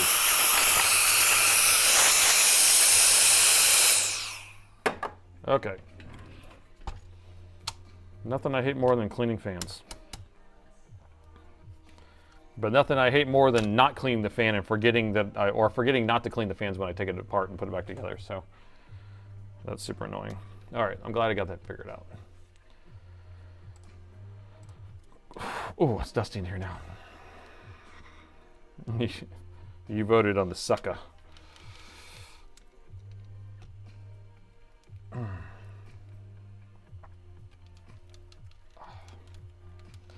You dodged the RAM prices? I did not dodge the RAM prices, and that's why I'm kind of screwed with the RAM I have right now.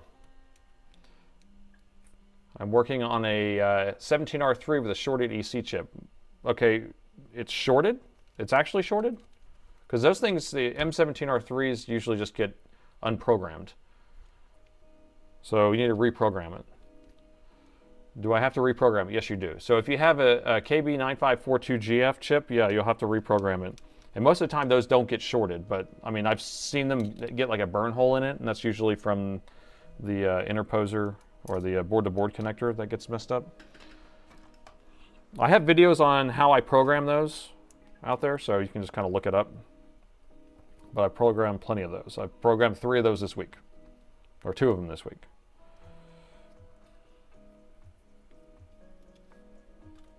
All goals achieved on Twitch. Thank you, Premise. You are the man. Taking care of business. All right, so we're just going to put this back together. We're going to see if it turns on, because the short is gone. What about the LLM gets into the fans? Well, so there's a dam on here, and so this machine doesn't have a leaking issue. It's really that X17, because they go LLM, they go liquid metal happy whenever they install it. There was one week we looked at one, I believe, or maybe it was a video, I can't remember, but we opened it up and I was like, the guy had to have put it on twice. The person in the factory was like, oh, I forgot I already put it on. Let me put some more on here. And it was just like overflowing, just dumping out the side. It was the worst thing ever. Whatever happened with DDR4? Why is the price raised? DDR3 are not manufactured for years and they are still cheap because nobody uses it's a supply and demand issue. And there are plenty of machines that still use DDR4 because DDR4 was used until like 2021, I believe. So there's plenty of machines. I mean, I still have plenty of DDR4. My DDR5 is all gone. I don't have any DDR5. I refuse to pay a really high price for it, so I'm not going to get any.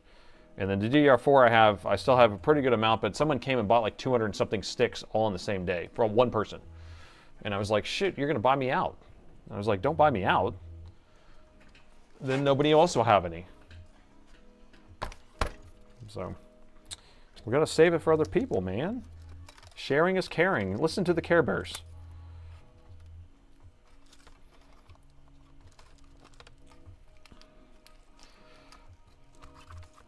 AI is taking over the world. Yes, and that was in that the plan, right? AI is so cool. Yeah, raise your hand if you think AI is awesome. I guarantee that most people in this chat will say that AI, they don't like AI. Like most people I talk to, they're not saying AI is the coolest thing I've ever experienced. It's the opposite of that. And so that means that we have a problem.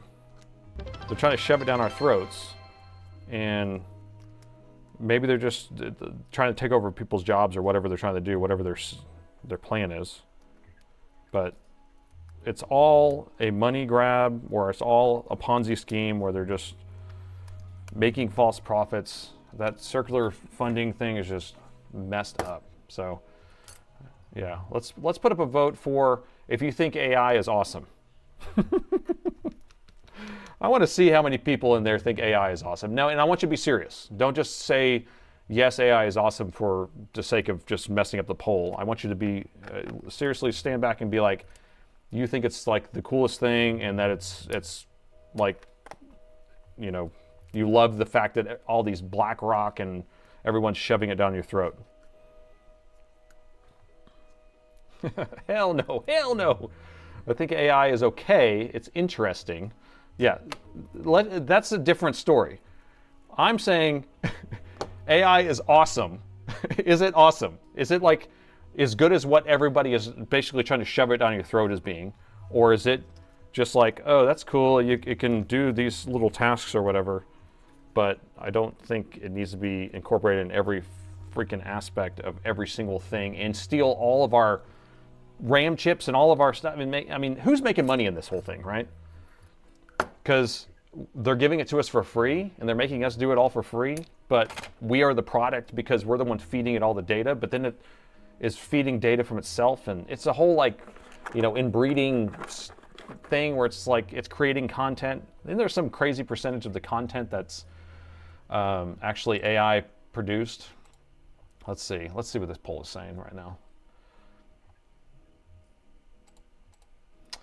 Well, I think there's 11%, 16% think that AI is absolutely the bee's knees. So we need RAM.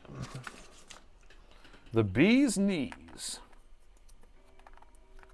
So that means that every time you search, you're like, I don't want to go search on Google. I want to go to ChatGPT to do my search. Or I'm going to open up my Gemini to do a search because I think it's more valid.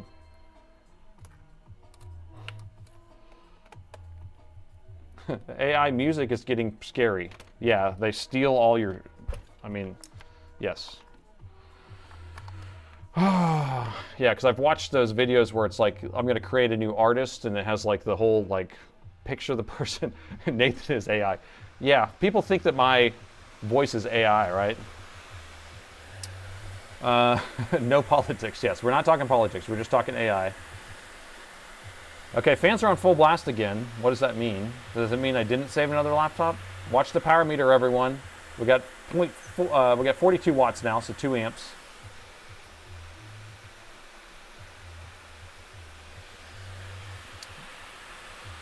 Technically not AI, it's what people do with it. That's true, because it's a tool, right?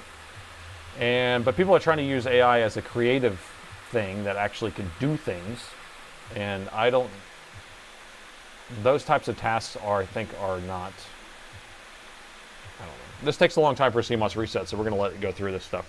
So we're up to 82 watts. We went up to 7 amps for a second. I saw it, just for a wee bit, because this thing is resetting. It's going to have like the fans go crazy and all this stuff happen. So, idiocracy. Yes, that's a good point. Idiocracy. So I think 90%, 80%. I'm looking at the people who said yes. 20% on Twitch. We got 20 people who think that. Well, it's like 6 people out of the 26 people who voted that think it's the most awesome thing on the planet, and that it should be shoved down our throats. I do have the battery plugged in, so this could be some false readings of the current here. OpenAI AI is irony. OpenAI is irony. It's a tool. It's a tool, yeah. I mean, I've used it for stuff. So they should ramp down after a CMOS reset. They did, so they ramped down already. But it's still on. It's still doing something. Let's just see if we get an error code. What if we still get a 3.6 or a 2.6? Okay, all AI is garbage. There you go. There's a premise. Premise is saying it's all garbage. Nothing I hate more than Google giving us an AI answer on every search. That's what's driving me crazy. Younger on Twitch? Probably. Yeah. I mean, it's only 6 people who voted yes on Twitch, so it's hard to say those 6 people are doing it. This is more than before, right? We were at, I can't remember how many watts it was. 18 watts? We're still going to let it sit here. There we go. 73 watts. It will move around here. Well, I have RAM in there.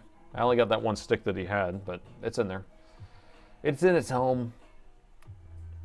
AI like Star Trek. Yeah, if we just had computer, put up the shields, right? Where it just like listens to commands like that and maybe does automation, but some of the automation stuff is so bad too. Or I mean, I guess that's what Alexa is supposed to be, or Cortana. No, Cortana doesn't exist, but what's the other one? Okay, AI is not awesome, was the concurrence out there in the verse, but we'll stop that. It still hasn't turned on yet. Could be bad RAM. Yeah, we did have a shorted power rail in there. We don't have the 2.6 anymore though. But I haven't touched the power button. It went up. Look at that. There we go. Boom! I saved another laptop. It just takes a little while. So some people would have gave up, but I know better. I know better, see? So I let it sit there long enough, and there we go. So we have a Ryzen 9 7845HX with Radeon graphics and one 32 gig module, and then what GPU is it? It's not telling me on this prehistoric screen. I don't know why the AMD systems use this very, very minimal BIOS, but this only has like a 128, or I guess that would be like a 16 meg BIOS chip. We got some bits. Gritty gave me some bits. So we did fix this laptop. I don't know if we wanted to see if we can boot to his Windows login screen. See? Let's freaking go, man. I did put his SSD in there. I think there's only one, right? Yeah, I put his SSD in there. SSD for the win. We're going to go to the next. We're going to go to the next machine after this, which I have more machines over here. So if the liquid metal one seems too boring, it's not booting off the hard drive. If we don't want to go liquid metal, or I mean, I don't even know if it's a liquid metal issue. So like again, this last one I'm saying possible liquid metal because it showed up and it's working just fine. And there's no SSD. I plugged the SSD in. Well, it's not showing a bootable SSD in here. Let me grab one of mine. Anyway, so he shipped it in saying it didn't work. I got it, did work, and I've seen that happen on those machines where there's liquid metal just kind of moving around in there. So what's the best RAM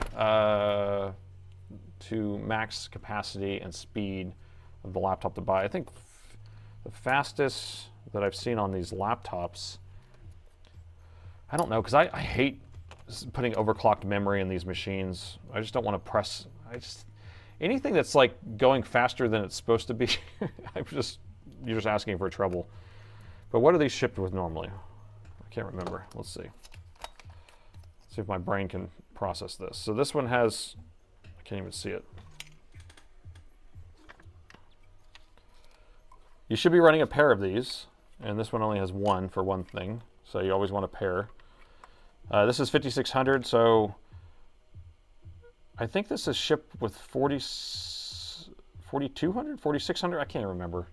But 5600 I think would probably be the fastest you want to put in here. I mean, you could put 64, but I just don't think that's a good idea. And then probably 232s would be a good max out. Okay, so I have my Alienware install of Windows on here. Gallium makes it go faster. Weed legal in Texas? It's not weed that's legal, it's cannabis? Was it Delta 9, Delta 8, Delta 9, whatever it takes? Okay, yeah, 4200 and XMP makes it 5600. Okay, thank you for the clarification. I couldn't remember. And I think that's maybe the fastest they said. Maybe they have 6400. I don't know if they do on these or not. Is that little fan cleanable? Yes, it is with a toothbrush. Yeah, CBD. They have CBD, THCA, and then they have Delta 9, Delta 8, Delta 10, all the deltas. And then they're about to close that out because they want to, whatever, close the loophole. There's like a loophole. Why are these fans on full blast again?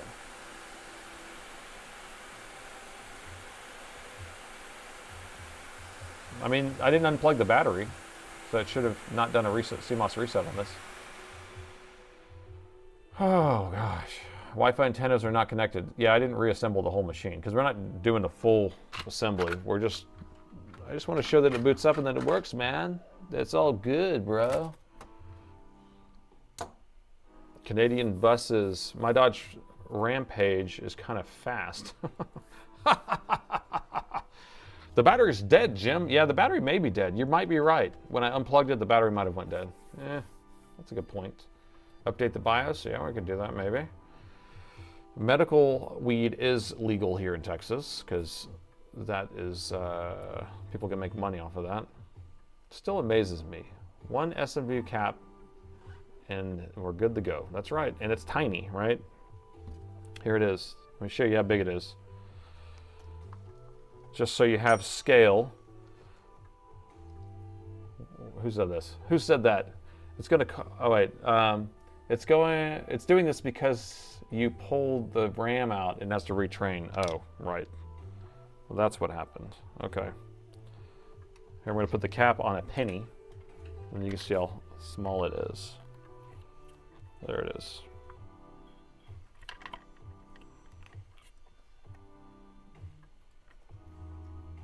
There you go. So it's about the size of one of the numbers on a penny. That's what we just replaced. Back to 12, yeah, C. Oh my gosh, back to C12, 1202. The battery is fake. That's right, the battery is fake, and so it's ruining everything for us.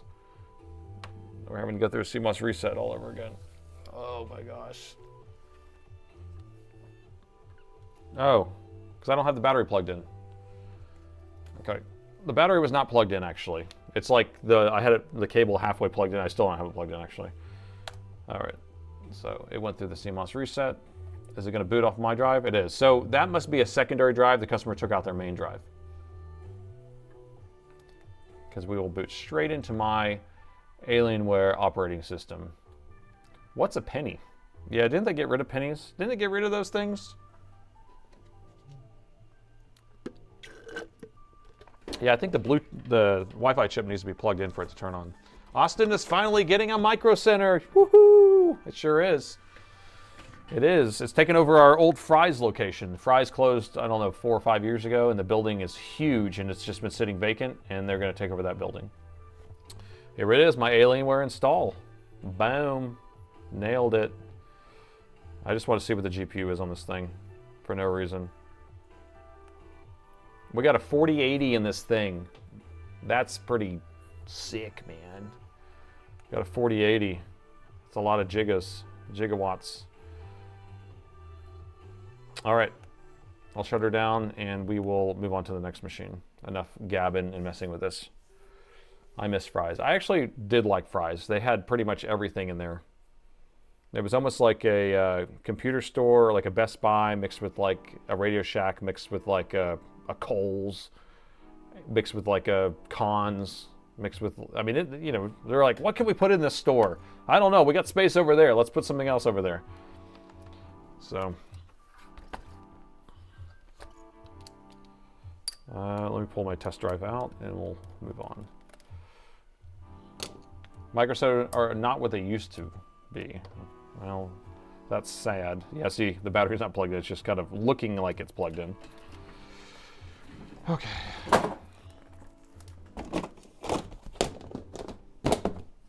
All right. So we could do this LLM one, or we could do a USB-C ports not detected or not working. Are y'all fine? Are we a go on the LLM?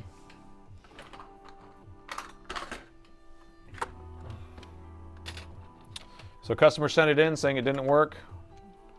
My technician turned it on and it worked. So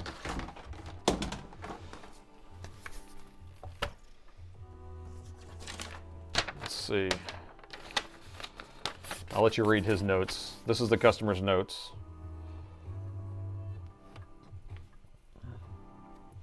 One day I woke up to find the laptop with a black screen, LCD screen, and the video output, video output via HDMI. I took the laptop's motherboard out. Oh, he took it out to suspect. Oh, I didn't read that part. It did not touch the heatsink, the liquid metal. Troubleshot it. EDP cable. Initial postcode was a 2.6. So this one also has a 2.6. That's interesting. Now current is 3.6. Which is weird, unless you're not counting right. Huh. Figure to send it to the professionals.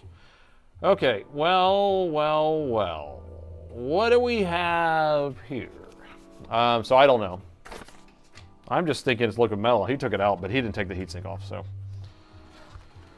I've seen so many of these machines with leaking liquid metal. That's why I'm just kind of thinking that way. Let me get a new tray for screws.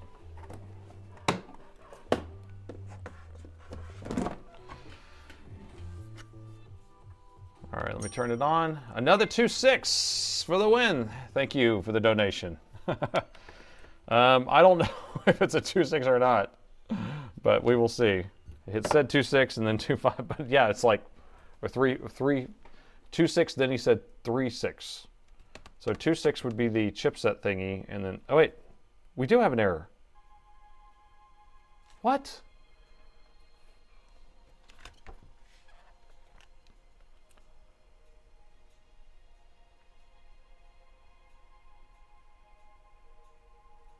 I missed the red.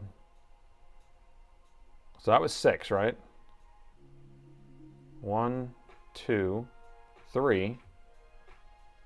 1, 2, 3, 4, 5, 6. By golly, it's a 3.6. What is that? That's even That's even better. They're one-upping the they're one-upping the 2.6. Okay, system BIOS flash incomplete. Well, I can tell you right now, 100,000%, that I saw this thing turn on the counter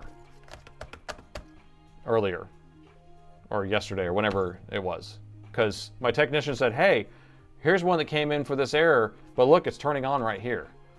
And I was like, "Oh, well, it probably has leaking liquid metal." So I said, just throw it in the stream, and we'll do it on the stream.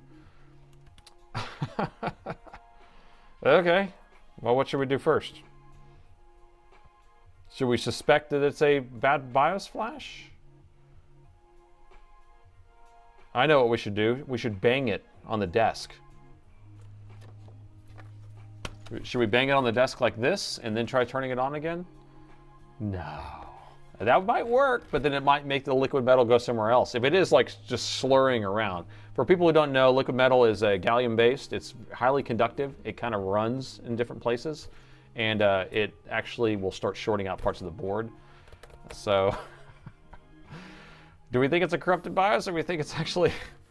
I mean, I would do this. Here, I'll do one little tap. I'll only do it one time. There we go. So I just did one little tap. I don't want to put too much pressure. I mean, I could fling it too, but I just don't want to move it around to make it cause a big short somewhere else. That's the problem. Oh, that was weak sauce.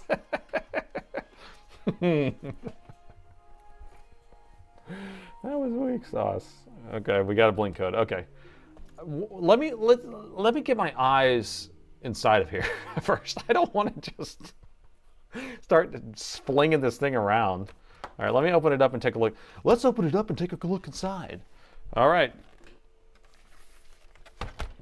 Time to see some screws spinning again. You know what that means. That was weak sauce. I shook another laptop. Yeah, we should have a 6.7 error. 6.7. That is the most useless saying ever. The most useless saying ever. We have to full send it. I mean, if I just flung it, you know, like a ketchup bottle or something, that's what I'm thinking. If I just kind of flung it around, then we would definitely move it. But I did that in a video with a motherboard where there was something under the CPU or GPU, and it turned on. And then we ended up cleaning it. Power it off first. Well, I want it to be on when I start flinging stuff around. We have the lights coming out the back. So there it is. So now we can just bang it, right? No, I'm not going to do that. Let me unplug this. All right. Is that the BIOS chip right there in the middle? I don't think it is. I think it's on the other side. I think that's the video BIOS. Yeah. It's only a 16. It's only a 16, man. That would be strange if this is actually a 3.6, because I did see it turn on. And you said 3.6 was a BIOS corruption, huh? All right, I'm just going to unscrew it. Screw it, I'm going to unscrew it. Screw it.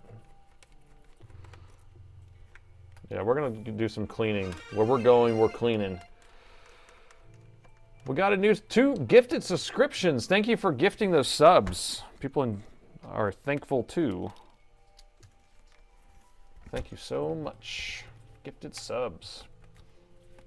It looks so pretty inside. Yeah, this is a model I really like, by the way. I always talk about this one. So the design is really good. So we have 4 fans. You see that, right? So the GPU and CPU has 2 fans on it. But these fans right here are actually, well, looks like it's only this side actually. The 2 SSDs right here, this fan's a double-sided fan, so it blows air out and it also blows air at the SSDs.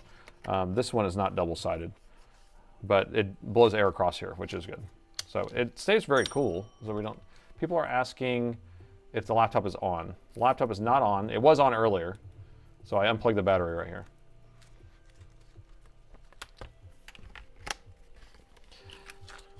But it was on when I originally opened it up. But I unplugged the battery. We're safe. Unless it has a solar panel in it or something.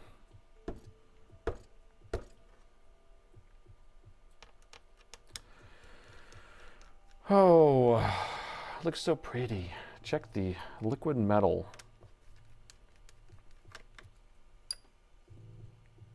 Yeah, the alien light was on for a little bit. I was just letting it, you know, letting people get a little freaked out for a second. Power on the Wi-Fi. We got to check the Wi-Fi chip first, Jim.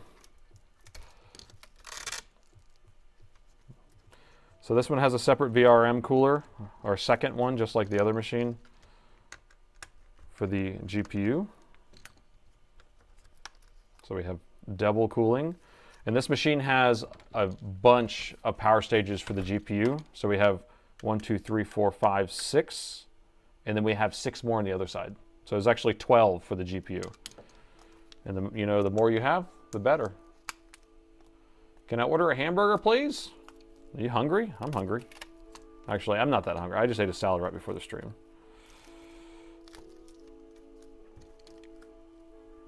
Well, it's going to be bourbon time soon. It's only 8 o'clock and we're on the 3rd laptop. What are we going to do?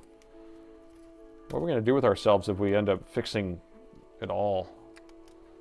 Inverted motherboard again. That's right. I'm trying to think if I prefer the inverted or not. That's a good question. More chances of a MOSFET blown. That's how statistics work. This machine, I don't know what's wrong. I think there's liquid metal in this thing. I don't think there's a short. We need to check 1309 though, because it may be shorted again. No, I think it's C1202, players. C1202. Screw, where art thou? It's 9 p.m. here. I'm from the future. It's 8 p.m. here. I'm from the past.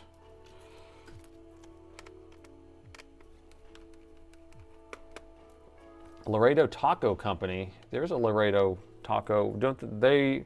A lot of times they're inside of gas stations, though. I believe. I mean, more power phases. There's a lot of power phases in this thing. Okay, I'm getting closer. But there's always them darn secret screws.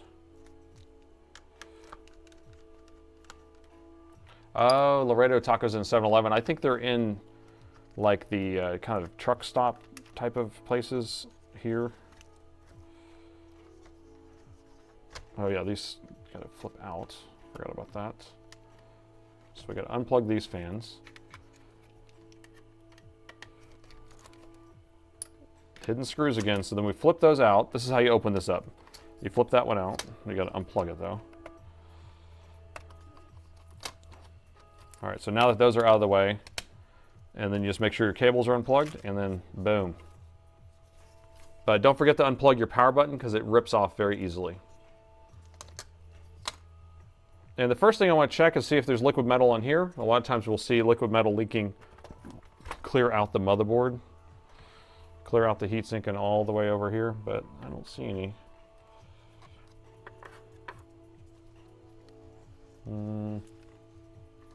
Yeah, it looks okay. No drippity drips.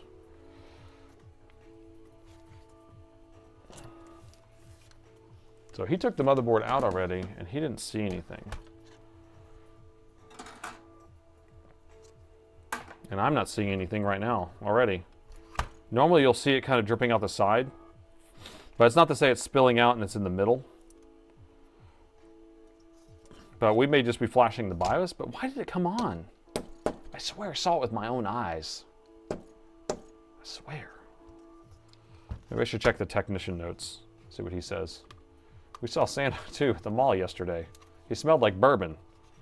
I mean, bad Santa apparently, right? Did your Santa really smell like bourbon? That would be crazy. He's like hiccuping. Yeah, he didn't remove the heatsink, so we're going to see underneath this heatsink. This actually should be, seems like a lower end version because this heatsink's so tiny compared to that last one we just looked at. You didn't have your readers. I need to put my readers on. I can't see what I'm doing without my readers. I use the microscope so often that my eyes are messed up, man. Okay. Got all them screws out. So, stiction. So I think we have liquid metal here because this is lifting up very easily, and this side's not lifting up very easily, so it's just regular heatsink compound, so we got to rock it back and forth like that. Plus we got to unscrew this screw right here. Okay, so we'll rock this back and forth, side to side. Now if we just lifted it like this, we start bending the heatsink. We don't want to do that. Back and forth, there we go. And my prediction was correct. So we have liquid metal here, we have regular thermal paste here, and we have no leakage. We have a non-LLM event. So at least that's what it looks like right now. So the barrier's intact. But see how this one is a lot more liquid metal-y, if that's a word? Like the consistency of liquid metal is a lot higher than thermal paste. And so the other ones are more thermal paste than liquid metal. And then I'll have to replace that pad there. All right, so what does that mean? What does that mean? We have something intermittent? Why would it post did? So there's our BIOS chip. That's what we'll have to rewrite. Let's see if we have a short somewhere on our chipset or something. I don't know. Am I just being insane? Did it not, like, I don't know. I swear I saw it turn on. So I'm just checking the chipset, make sure we don't have a short on the chipset, because that could actually cause an issue there. That's fine. What's that? Okay, that's fine. Fine, okay. What about our BIOS chip? And everything's intact here.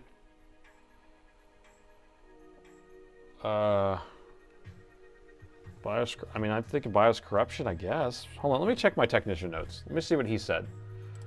Maybe I'm just insane that thinking that it did turn on, because I don't know. Okay. Oh, there's no notes in here. Great. I wonder if my tech's in the chat right now. Harris, are you in the chat right now? Caw-caw! Caw-caw! Sometimes he just has it on a separate monitor. I was like, Harris, do you remember? He didn't put any notes in there.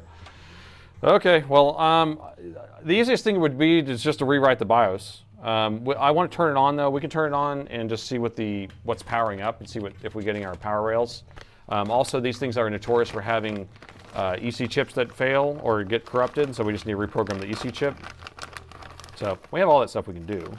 It's just the fact that if I saw it turn on with my own eyeballs, then it should just turn on and work.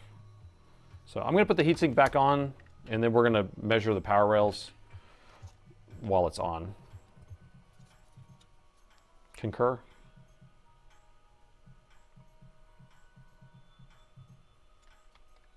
There we go. What are people saying? You voted for the smell test. Yeah, I guess there could be something burnt that's intermittently working. Why would it work? Why would it seem like it's working at some point? It's supposed to work better. The phase changing pads do about the same. I've experimented with these machines and changed them out, and they're usually, with clean fans, they're always a little bit better afterwards. So maybe a solar flare. No, not a solar flare, anything but that. Maybe that's because the laptop was on its own. People thought it was powered on even though it was unplugged. Did Harris ever pop up? His name is Harris in the chat. Nope, he never popped up there. I wonder if he's on. No, he's probably not. There's probably another, yeah, there's probably another one. You're right. You're right. I'm just crazy. You're just crazy, man. All right, so we're just gonna check to see if the power rails come up. So if we have an EC corruption, then we're gonna have a power rail kind of come on and shut back off. If we have the BIOS, which is crazy, it's like right next to that. I have a BIOS already prepared for this. I can just flash it right on there. I've already made one, so that takes 2 seconds to do. And kind of boring, but I've done tons of them.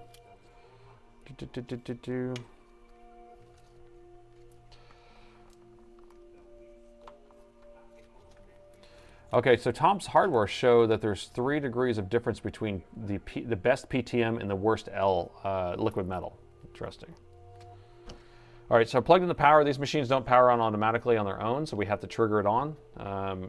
Sometimes there's a power button here, sometimes there's not. I think there's a power button there.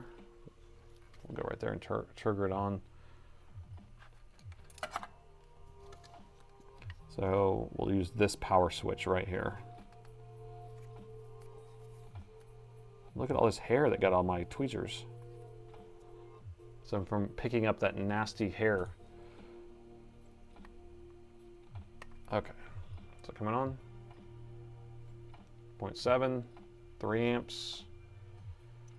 All right, quick, go measure all the power rails.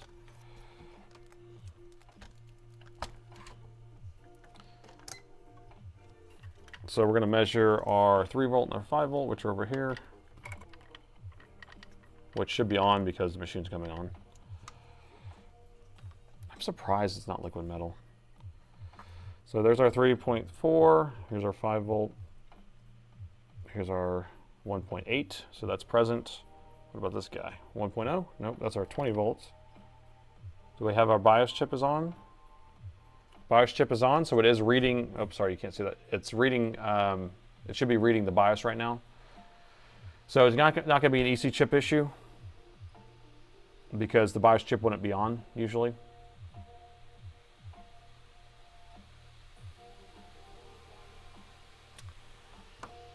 Oh, I don't know. Crazy Nate. You know what I want to do? I want to be crazy. I want to hook this thing back in here again. I bet this thing's going to turn on and work.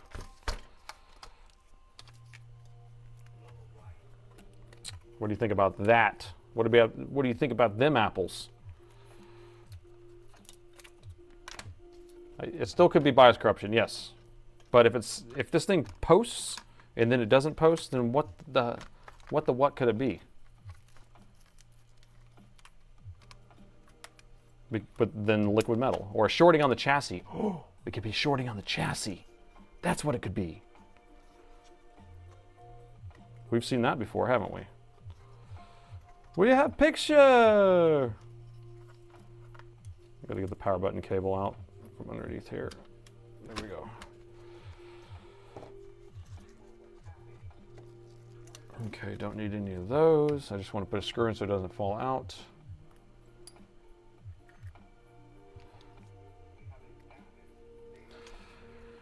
Reverse raw dog. You know, it's funny is whenever I say raw dog in context to anything in life now, because I've been using it a lot in the stream, my wife's like, stop saying that. My wife's watching right now too, so she's probably like, stop saying that. I think BIOS corruption is most likely the problem, but it's gonna be weird if this thing posts. I don't know. For some reason, I feel like it's going to turn on. Because what if it's like a bad stick of memory or something stupid like that? Although the guy took the whole motherboard out. So what's the odds that he didn't check the memory?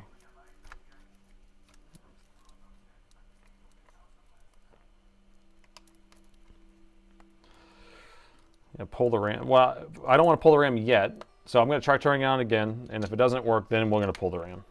We'll go that route. I'm not going to plug in all those cables. We don't need all of them. We got floppy fans, just the way I like them. Raw dogging, here we go.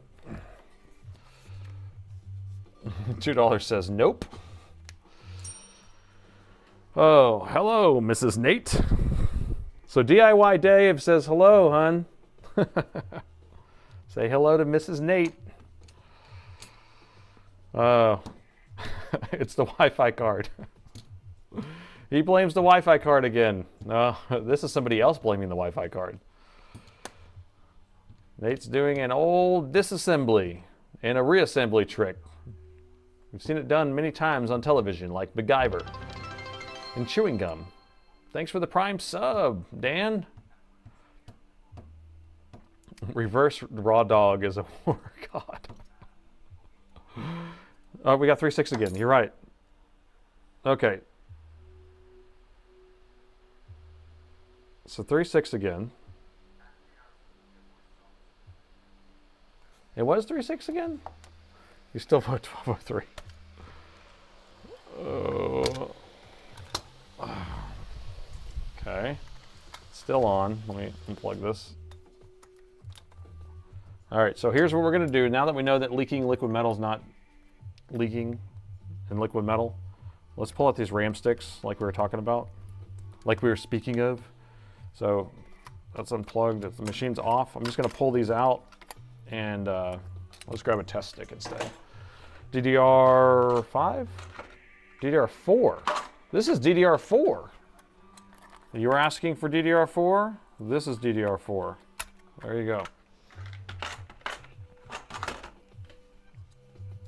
You were wondering about DDR4? We found it. Okay. BIOS corruption, I know. I concur, but I want to see the screen come on. I know that I'm not crazy, Nate. I'm not crazy, I tell you, I'm not crazy. Is the error code coming from the CPU or in the embedded controller? The embedded controller is what's in control. It's totally embedded and in controlling. What is it saying now? Still 3.6?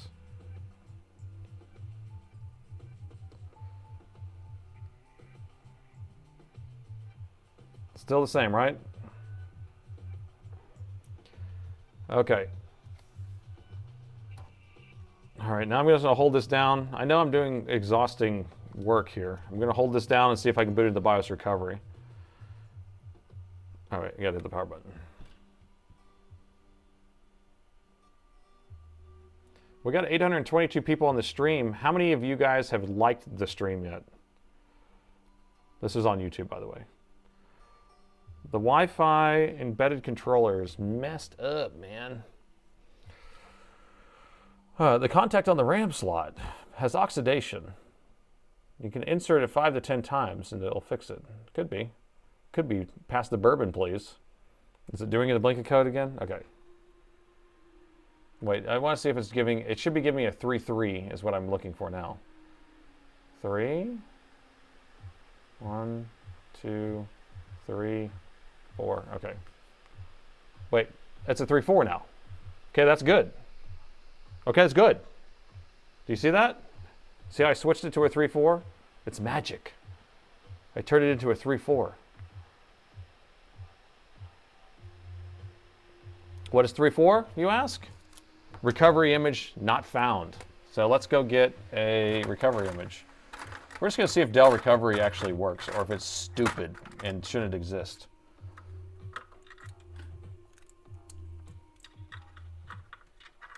So what I did is I held down the control and escape. I powered on the machine. That puts it in the Dell BIOS recovery mode. And then it starts looking for a BIOS recovery image. And I don't have one plugged into the machine, so it gives me a 3.4. 3.3 is incompatible, I think. 3.4 is missing. And then 6.7 is, you know. Okay, so let's get a new one of these. Dell BIOS recovery never works. It's stupid, yes. Except when it does work, and it's not stupid. But the fact that it's responding and knows that I have it is promising, at least. So I gotta copy this off of here real quick, because I gotta empty out. You can't see what I'm doing right now, but I had some stuff on this drive I need to empty off. We're progressing. We're down to from a 3.6 to a 3.4. What will be next? I can pull out a RAM stick and make it a 2.3. Do you want me to do that? All right. Okay, now we can switch to screen mode here. Can you see me? Okay. And so you can see your chat right there.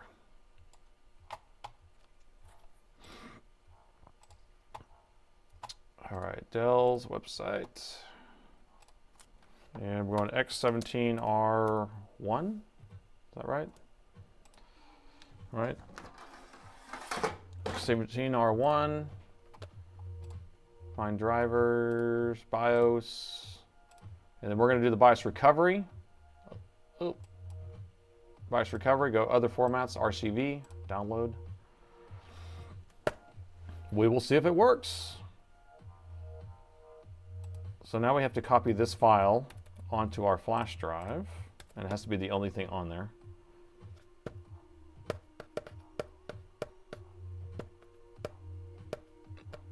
We will safely eject that.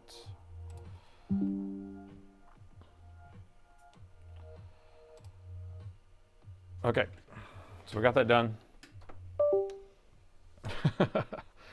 So someone's doing some math with that 6-7.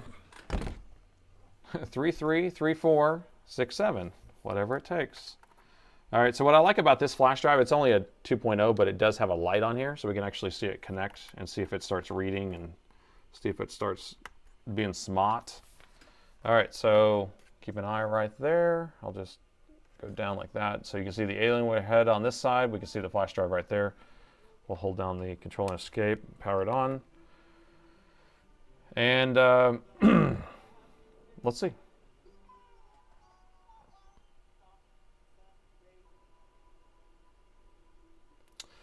Nathan, is there any broken laptop that can't be fixed, or some parts are good?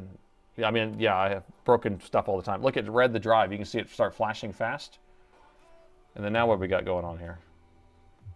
Yeah, machines are broken all the time. Like we just had one a second ago that were broken, and it's going to need another motherboard. So most of the time, I mean, we can always replace the parts and it fixes it, but I didn't count that. What did it say?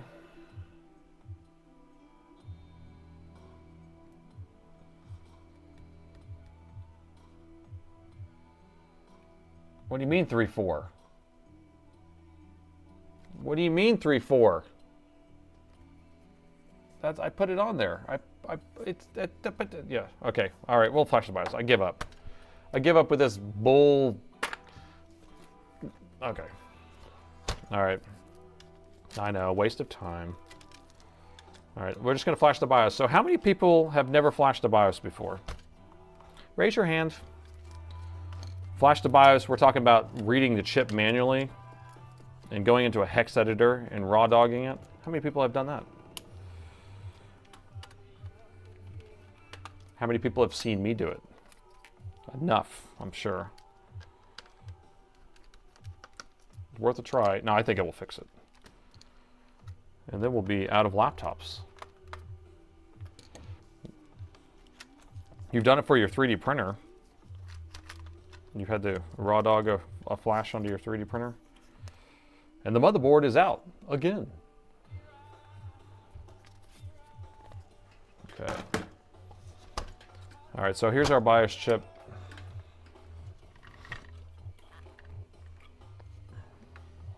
So we have a Giga device, and it is a 25R256DY. 256 is going to be a 32 meg chip, which is fine. I can do it just fine. And then we're going to get our chip reader out.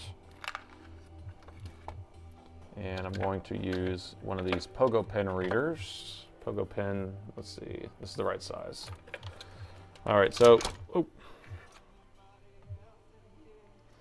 so this is soldered on the board. We're gonna try to do it without removing it from the board. If we have to, we will, but we're gonna use one of these Pogo pen readers, and it just kind of presses down right on there like that. I have a link to this in my video description if you're interested. And the same with my reading device here. It's a T48. All right, let's do, what view are we gonna do? Oh, I know what we do. We do this view with that. Yep. So we have to pull up our chip reader.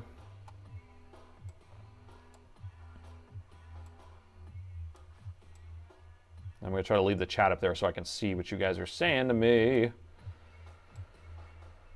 Okay.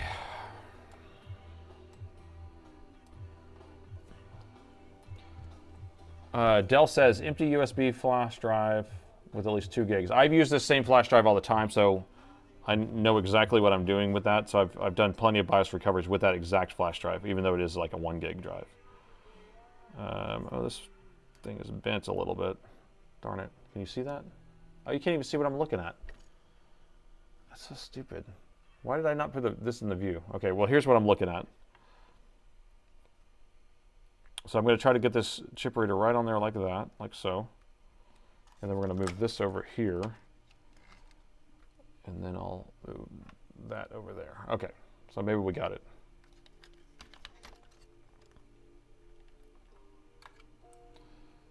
There we go. I think we have enough views there. Okay. All right, so everyone remembered what the chip number is? Not load. We're trying to detect it. And so you're going to have to shout it out. Let's see. R256E? Was it E or a D? Is it a Q? R, D? Come on. Giggity, giggity. I don't remember. I said it so you guys were to remember. 25Q, 256 D, E, F. There you go. Somebody will do it. Okay, R256D. And we don't have that. Okay, so if we don't have an R, then I usually go for Q. And so we'll go with this one. That usually will work. Let's see. Let's read it.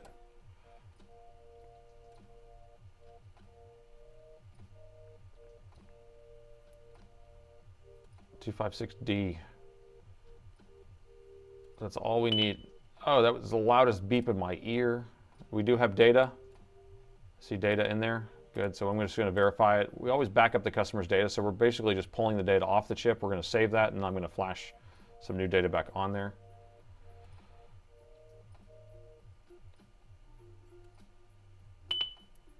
Okay. Is that loud? It's loud for me. Okay.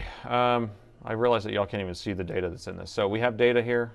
That's what I was trying to show you. So I'm going to save this, and then I'll load in the new BIOS, which I already made a new BIOS. So we always go to BIOS backups. We're going to create a new one, 25278 or 26278. 26278. Alienware X17R1. And this is the customer's original, so we're just going to name it original. All right, so now I want to load in a X17R1 BIOS, which I should have one already made because I've set it 5 times. Let's see if I have one.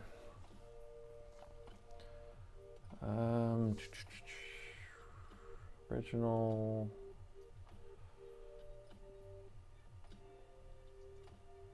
Clean. We have a clean me. Rebuild.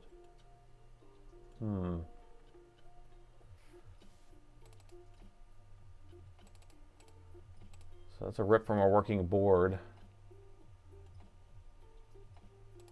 This one has a 3.5 error.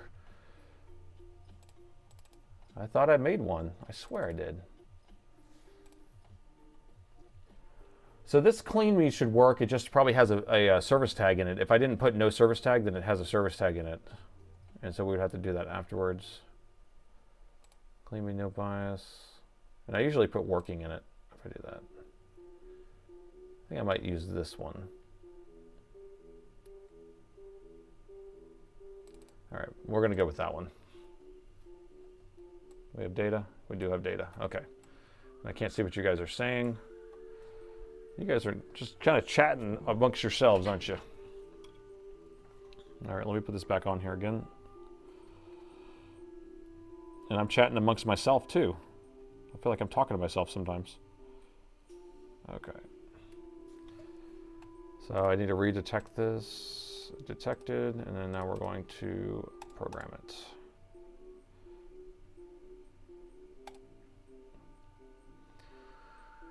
Oh, can you make a video on BIOS modding for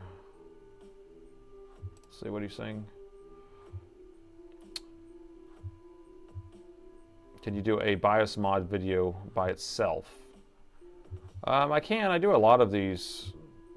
Like, I put them inside the videos themselves, but it's an RCV file. That's what we end up using a lot of times whenever I'm gonna extract the BIOS information out, and that's what I use to program the new BIOS. This is already flashing. Good. He updated the BIOS on the PC with a USB stick. It works. Almost there, almost there. Looks like you're making asking to make a video for 6 people.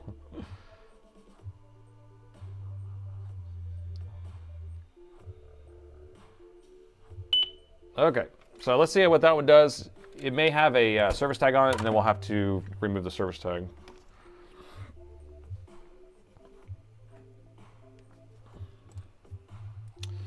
Okay.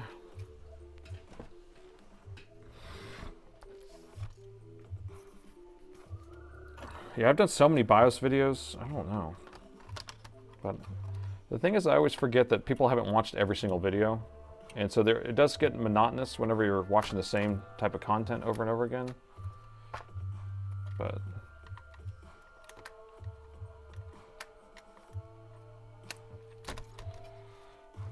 believe me, when it's day in and day out, I'm doing the same repairs over and over again. I think it's what burned Louis Rossmann out doing these videos. Because it's just like, I've already done every video that exists. You know? Okay. So we got the basic stuff plugged in. Just enough. Not too much, not too little. Let me just put a couple screws in so the motherboard doesn't fly out of here. It's supposed to be annoying. What's supposed to be annoying? The music?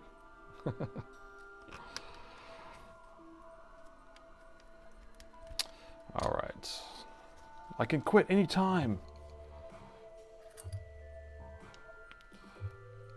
I do like solving the mysteries, and once I figure out the mystery that I solved, then it makes it so much more boring later because I already know how to do everything.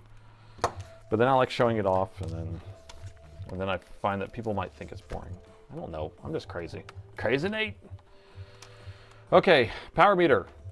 This is going to act a little bit different because we have a different BIOS on there, so we'll see what it does. So it's not going to turn on automatically. We're going to hit the power button. It should come on.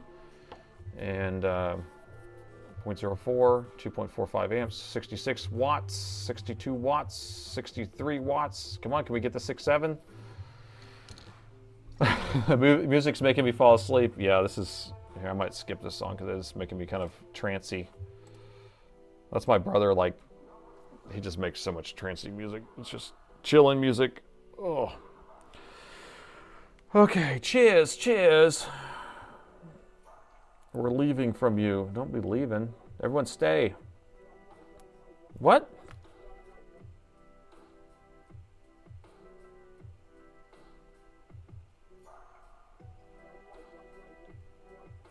Okay, I would not have guessed that in a million years. Was that a 2.6 or a 3? Someone's saying 2. 3?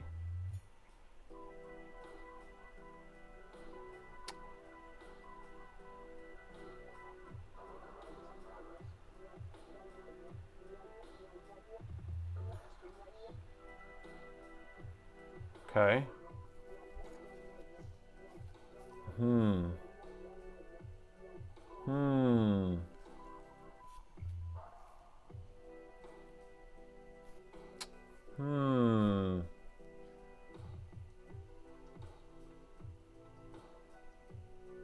Yeah, let's do an EC chip.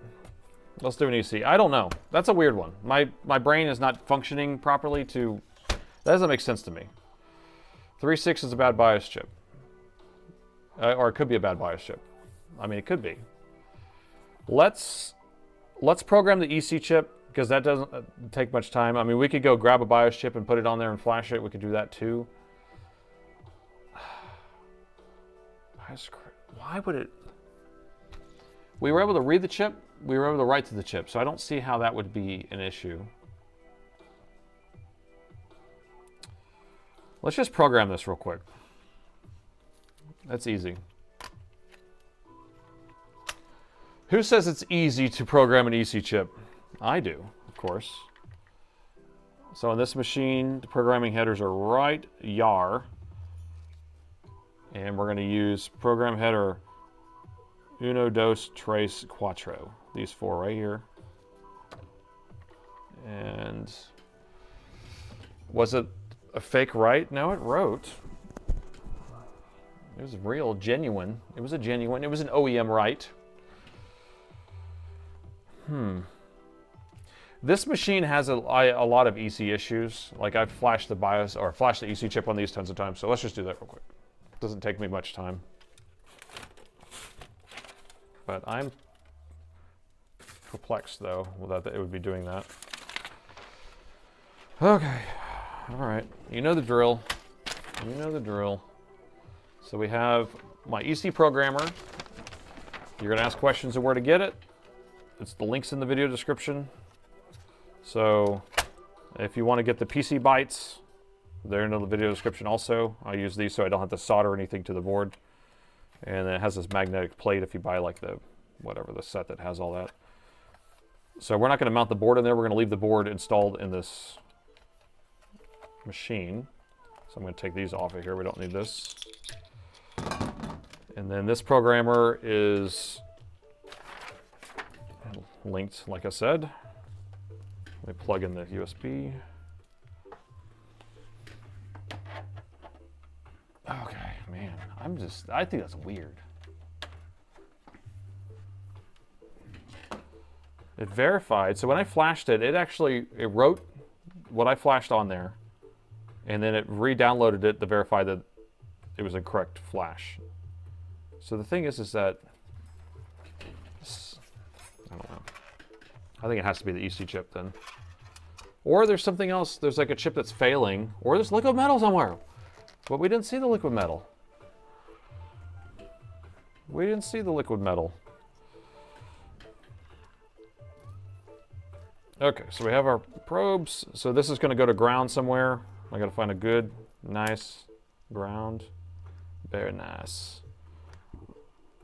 That's a nice ground. So here's my pinout. So we showed you those before, right? So here's that header I showed you on the board. We have the first four. I label them here. So we got blue. These are just by my cables. They're not going to be the same for you. Blue, yellow, green, purple. So that's what we're going to go with. So I'm just going to set those up real quick. Yeah, it seems like an EC issue. And I've done ECs on this one so many times. So, but the R2s, I did a bunch of those all in the same like couple weeks. So I don't know if there was a bad like BIOS update that went out, or Dell. Not Dell, but a Windows update that went out that started flashing all the ECs all messed up. But we had a bunch of X17 R2s like within the same week or so, just all be corrupted. The real question above.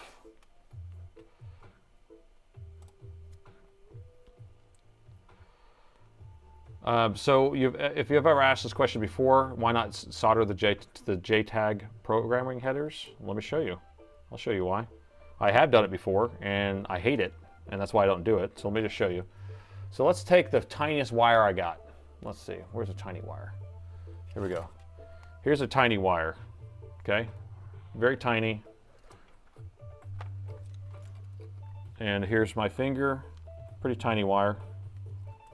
So now, let's go down to the JTAG headers, debug headers, right? So what you have to do is you have to have the little wires hooked to this bigger wire and then solder it on there, boom, boom, boom. But whenever you have one of these, you just set it right there. You're just like, boom, I just set it right there. I'm done. Why do I need to solder it on there? There you go, done. To me, it seems so much easier, right? So I used to solder it on there. That's the real answer, but I just don't do that anymore because I hated it and it was always a lot of work. All right, so let me just get these on here and then we'll be done in a few minutes. So it's blue, yellow, green, purple. Blue, yellow, green, purple.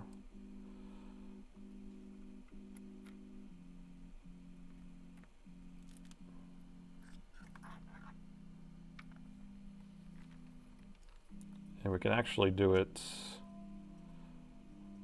Well, I'm just going to stay right on that.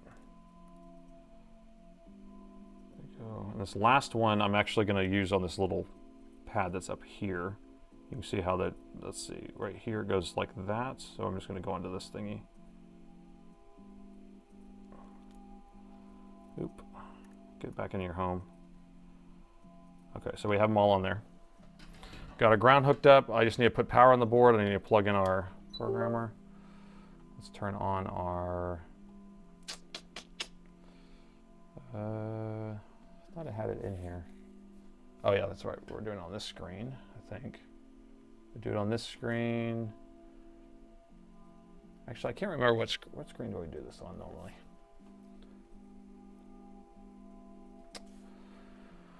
I don't know.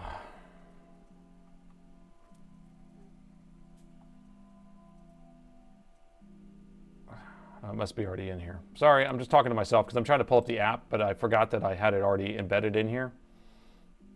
So don't mind me with my own little conversation.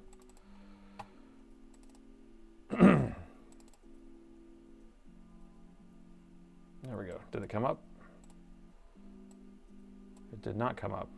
So that's what I'm looking for. EC Programmer app. Why is it not on the screen? Why can't you see it? Is it on this screen?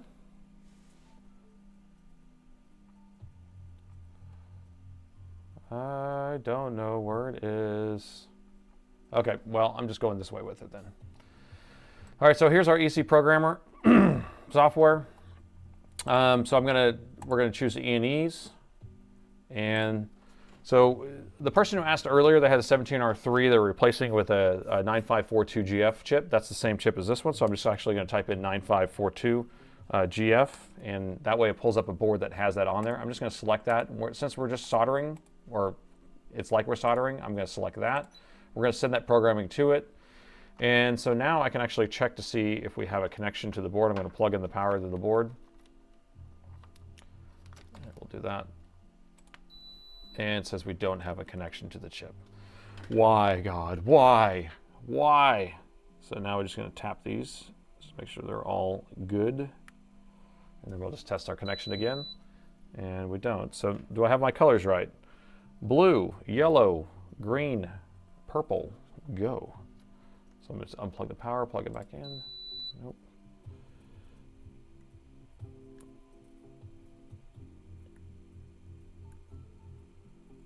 Okay, I usually get it on the first try.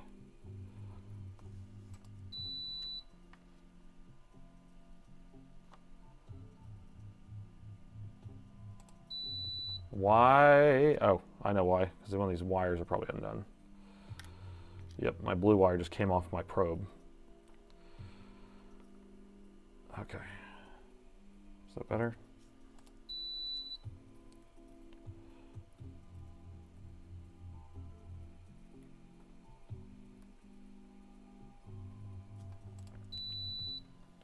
You like that? It's the orientation of the JTAGs. Yeah, it's not usually the issue here. Oh, this green probe just fell off too, the wire. That's the only problem I have with this, is these wires, I've used them so many times now that they're falling off of the plugs. Okay, let's try it. I know you guys are talking and I can't see what you're saying. I can't see what you're saying, man. Okay. Let's get it again.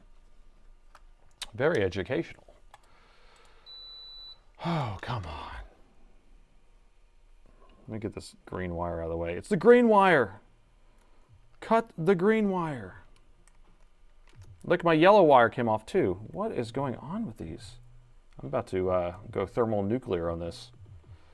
You think it's upside down? No, because I've done this so many times on this board, so I know for a fact. Look, I just scratched the heck out of the board. Don't do that. Don't do what I did. I was trying to, it's these wires, they're coming off my probes. I need to redo my wiring. the ends are like not tight enough or making contact good enough. Because I use these on a weekly basis. Okay. But believe me, this is easier. Oh, you can't see what I'm doing. Remember, mods, you guys can type in exclamation point microscope if you want to see what I'm doing. If you want to change views. Okay, let's see if that works. You're kidding me. You're kidding me, Smalls. All right. Should we solder them on now? Is that... All right, let's just, I'm going to pull them all off again. I want to set this up again so we could see. All right, so we have the debug header here. Let me see what it says. There's a coating over the pads. You're right. Because normally there's solder on there, and I usually just solder it or melt the solder, but I think you're right. So let me just scratch all these. The BIOS chip is cooked, or the EC chip is cooked, but the machine wouldn't turn on. If I did that. Yeah, that's probably a coating. I think you're right. I've been trying to break through it. Oh yeah. Look at that coating.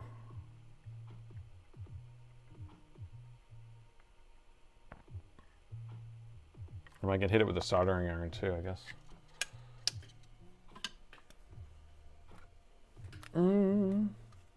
We need a wire, Scotty. Yeah, this should have worked on the first try, and then y'all would have been so impressed and been like, man, I can do anything. I can do what he's doing. But now, less impressed. We got everything unplugged. There's no power on the board.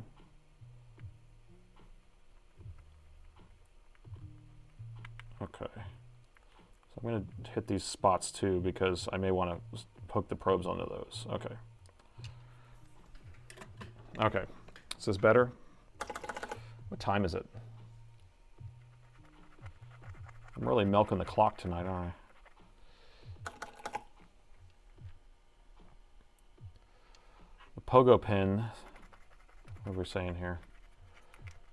Do you have the correct programmer? Yes. Like I said, I've programmed so many of these, like, all the time. I mean, this is not,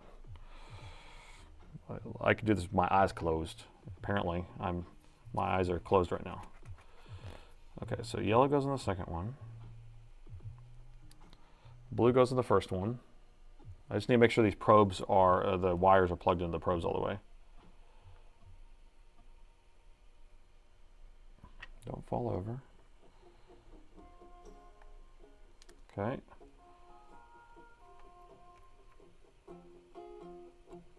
Okay, now what? Green? Green for go is the next one. So I'll put green, I'll put this one way over here. So I have room.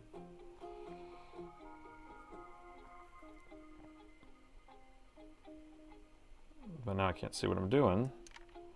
And I'll put this one on this last one.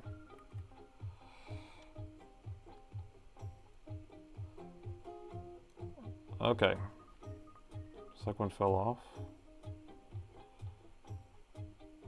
Okay, we're good. Capiche? I think we're good, maybe? Yes. Yes, we got it. We got it. Yes. Okay.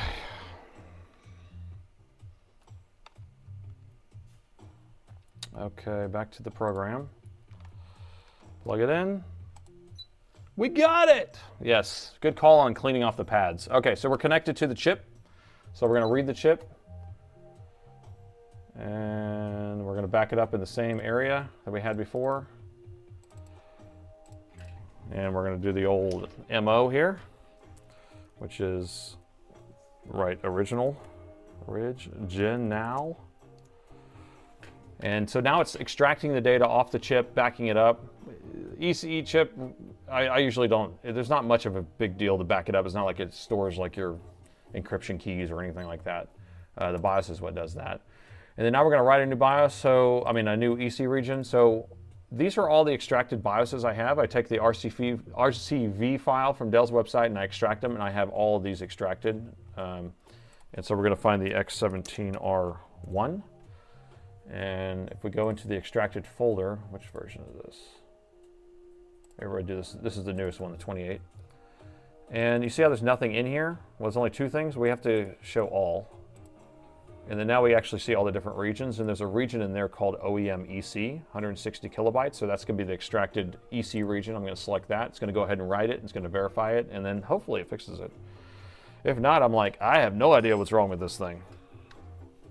Because that's a weird one. Problem or solvable. So it's writing. I know how much you guys liked me struggling.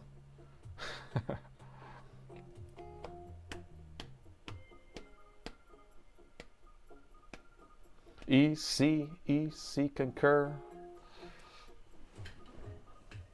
Okay. All right, so it did write the EC region correctly. So we can pull this stuff off of here now. Okay, let me unplug the power. We're gonna unplug these guys. And so what ends up happening with these a lot is these little wires come unplugged from here, or they get really loose. And so I need to put new ends on here,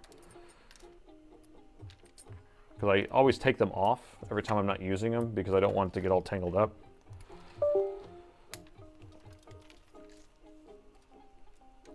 Okay.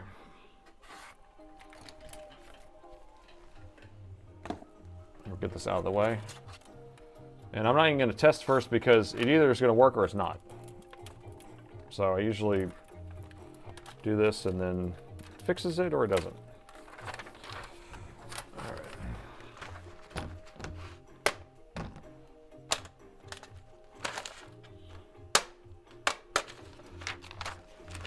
Okay. Bourbon time. Want some bourbon? Who's drinking a bourbon right now? Anybody?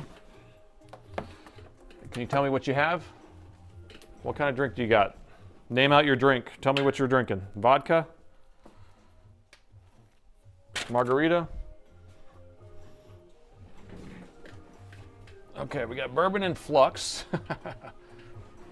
Is it going to work? Okay, we got a poll.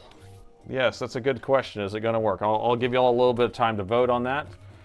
And so we got iced coffee, beer, and old style pills. Nice. Water, chicken dinner. Okay, Woodford Reserve, double oak. Oh, yeah, I need to try. I haven't tried their double oak. I love double oak. That's my favorite. Crown Royal, iced mocha, Jack Daniels, Jim Beam. You know, I haven't had Jack Daniels in many years. Many years. Iced coffee, coffee monster. Make sure to vote, everyone. Let me pull up the poll so y'all can see it. Pull up the poll. Pull up the poll. Pepsi Zero, or Dr. Pepper Zero. Coffee, it's 4 a.m. in Munich, so you just woke up. Oh, lemonade iced Gatorade. Interesting. Diet Dr. Pepper, sadly.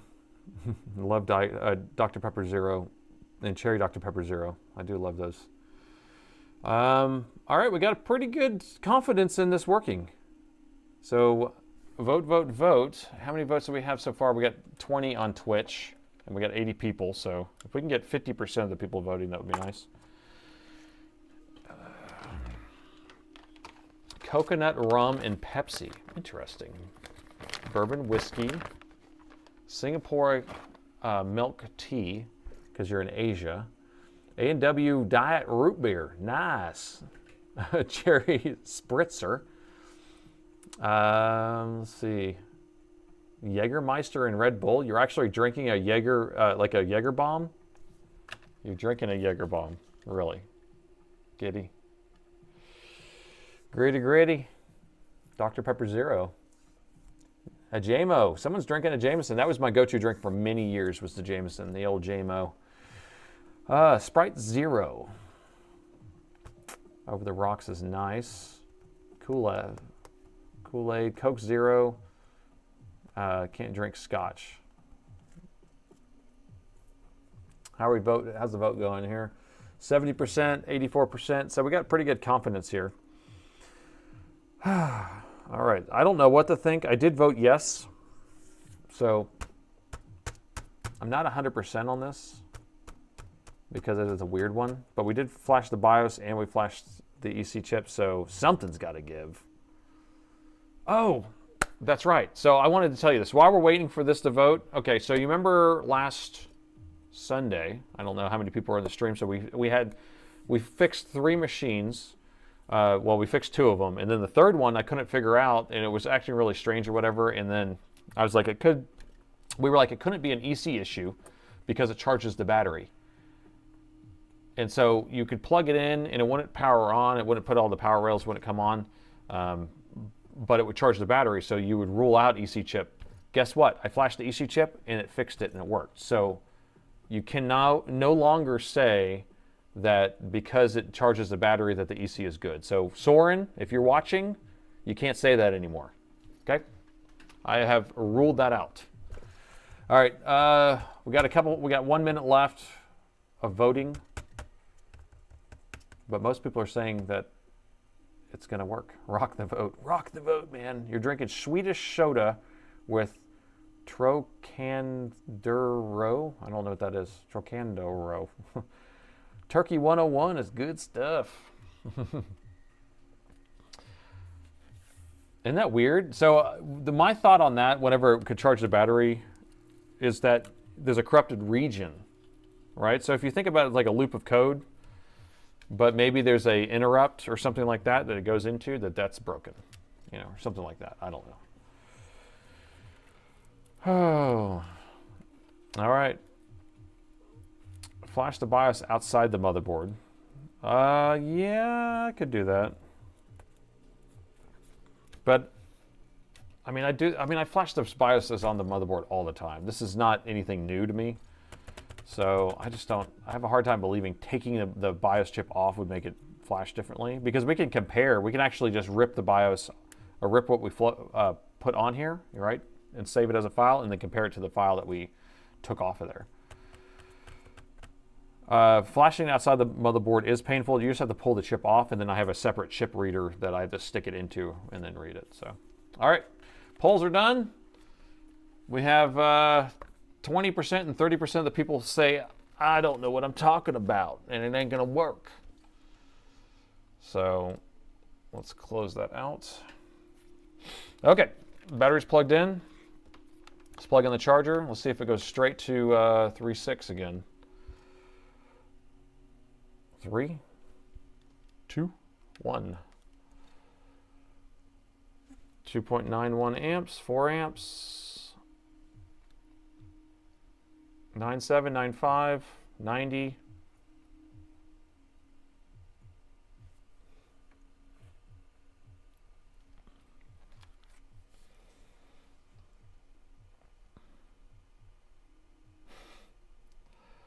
One, two, 3. 1, 2, 3, 4, 5, 6.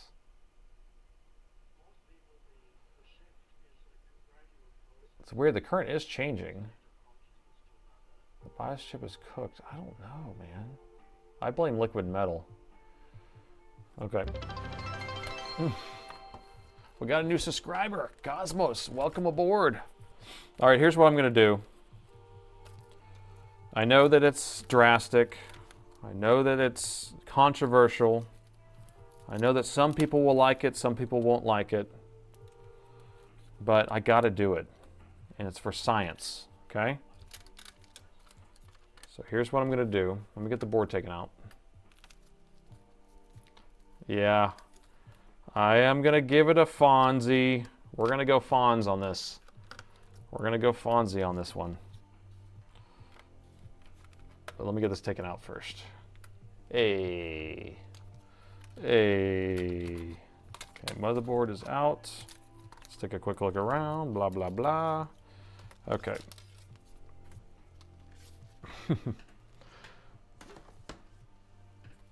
Okay, you ready?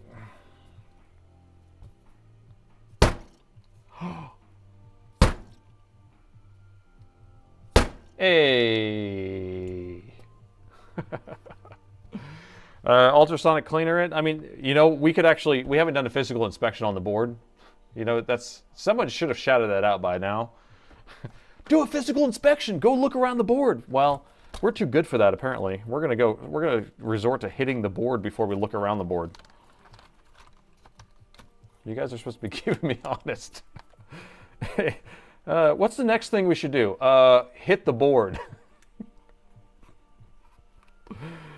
Okay, what's the purpose of hitting the board? So if we have some sort of debris or something that's shorting out the board, we're moving it around. That's the idea. But sadly, we are pretty ridiculous for not looking around the board. But I'm going to plug this in again, and we're going to try it.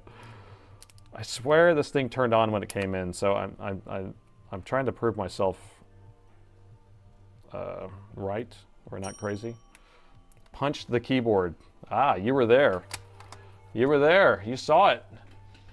So last Sunday we had a stream where the keyboard was completely mashed in. We pulled the motherboard out, and then we noticed that Northwest Repair is here, and he says push on the corner of the CPU. We may give that a try. That's a good point.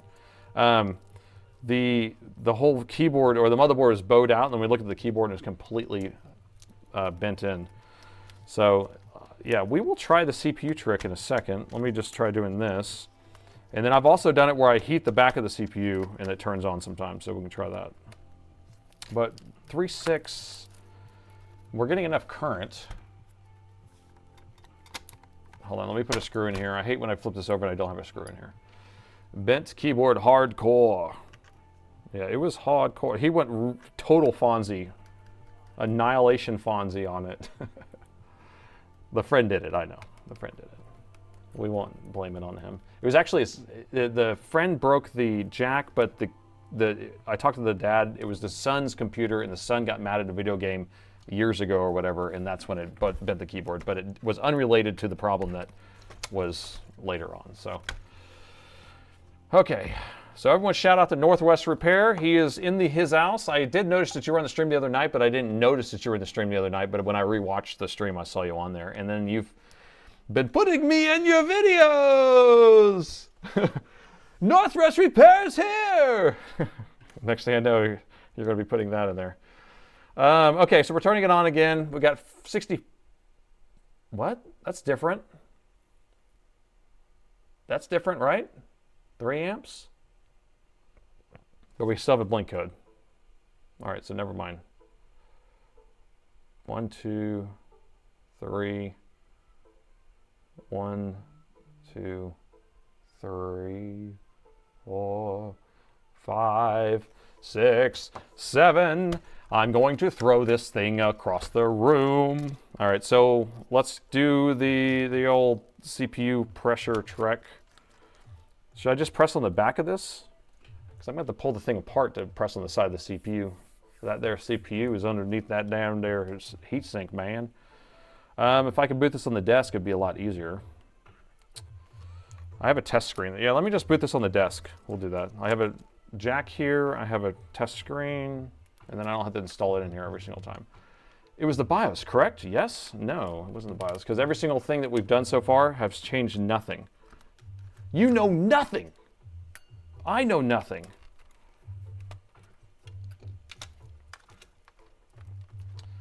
We still have a failing BIOS chip? I don't know. I mean, we have found one BIOS chip that was bad in the history, but if it's reading and writing to the chip, then to me it doesn't seem bad. It says incomplete BIOS flash. What the heck kind of error is that? What in the wide world of sports?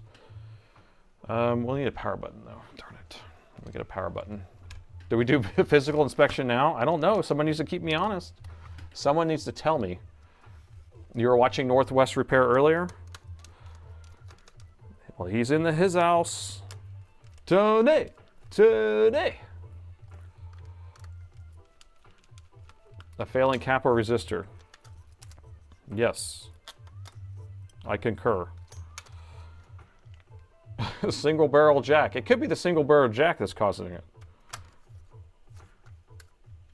So what I'm doing is I'm pulling the power button out so I have something I can boot on the desk and so we can see the error code. Otherwise I can't see the error code. Because sure, I could jump start the board, but that's not going to show us anything. Clean the CPU and the GPU goop off of that darn there CPU. If the battery turns on, the EC is good. It reads, huh? Are you saying the opposite of what I said earlier? You're just messing with me. Why are you messing with me, man? Why are you messing with me? Let me grab a test screen.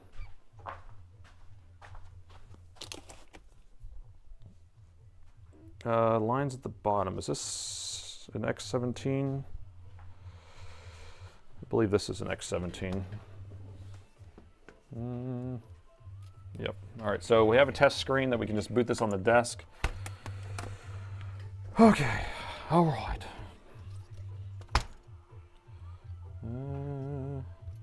Where's our fan connectors? The battery turns on, the EC is good. Stop saying that. Not on this model. Physical inspection. Okay, we got sleep with people yelling. Okay. So let me pull this heatsink off and then we'll do a physical inspection. Here, we'll look on this side first since the heatsink's on. Sorry, Tony. We'll do that in a second. Let me pull the SSD out. It could have been the SSD the whole time. The SSD could be shorted out. What do you think? Okay, let's look around.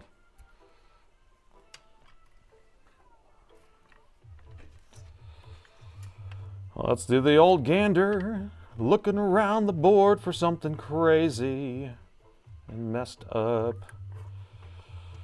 Okay, let's see. Let's go.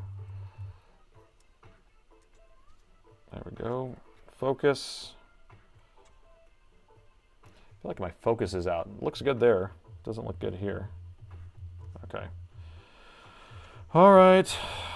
This is going to be fun. There's the IR camera. That's just a sticky something. You guys are going to have to ding me. I can't see what you're saying. What's the test screen? Was the test screen bad? No, the screen's not bad. I'm just going to make it where I don't have to install the motherboard back in the machine every single time because I can actually just boot it on the desk. And then I can manipulate the heatsink and the GPU and the CPU and push on things and go crazy. Go crazy. It's a lot easier to test things whenever you can just do it on the bench. When you could just do it on the bench. There's a video BIOS chip. The BIOS. Anyone see anything yet? So Gritty, what do you got a link to what it is for that? What is he saying here?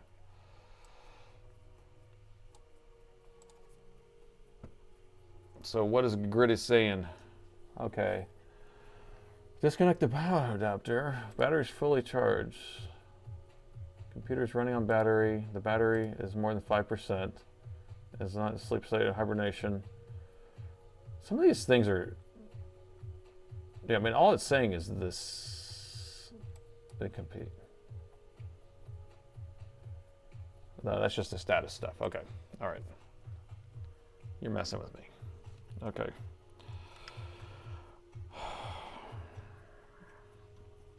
So this is the side that's exposed to the customer. There's where we flash the EC chip, so no harm done there. This is the choke that goes out a lot and messes up the MCU board, so then the keyboard stops working in Windows. So that's the choke that you'll change out if you ever have keyboard issues on this machine. Look at that. Hey guys, it's the Wi-Fi card. Hey guys, it's the Wi-Fi card. Both of the Wi-Fi connectors are broken. So either I did that, or the person who did all the mangling on this did that. So, is it the Wi-Fi card? Remember, he pulled the board out too, so... Oh, my brain just realized this. Okay, let me go back to his note. Think about this, guys.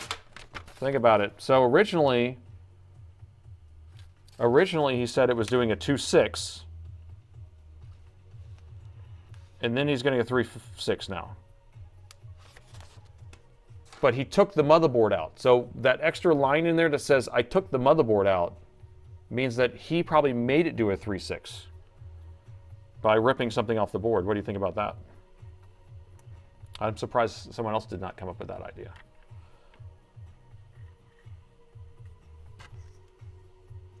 You guys gotta keep me honest. Physical inspection, physical inspection. Anybody see anything yet? Where I started messing around. So there's something at the starting where I started. I'll go back over there and look. I don't see anything so far though. That's what we did. We did that stuff. So I'm going circling back around where I started, which is over here.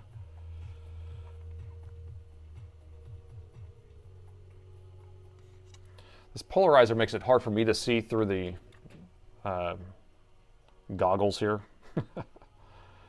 Easy for you guys to see. I don't see anything.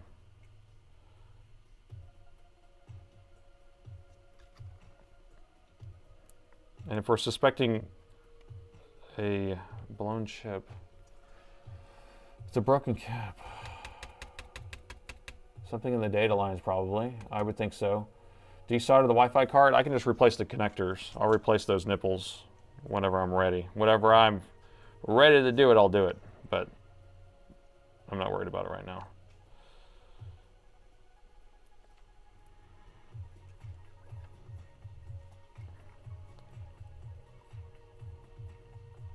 What's that?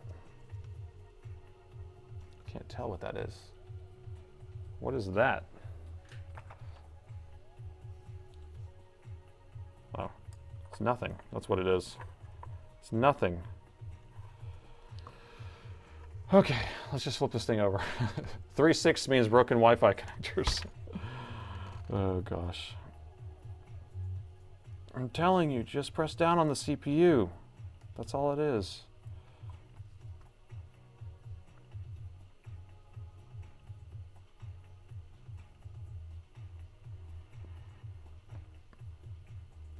Anybody see anything yet? No fix. We gotta get our goggles. No fix.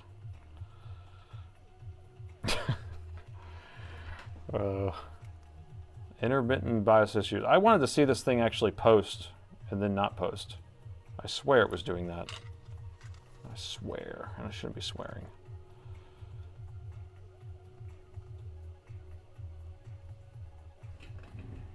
Am I going too fast?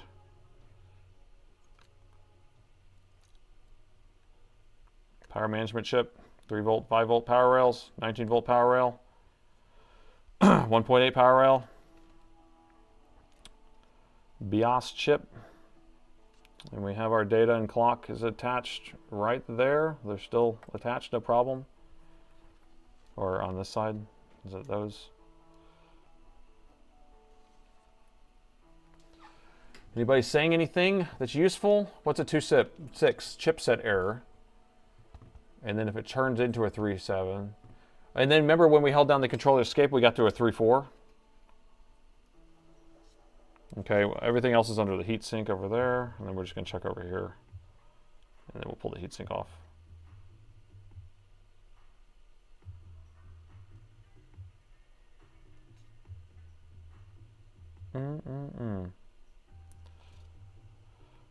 Okay, no fix. So I don't see anything. Okay, what did I miss? Scratched area where you started. There's a scratched area over here. This is where I started, is in this corner. I went like this, and then went like that. So you think there's a scratched area over here? I don't know what the scratched area do.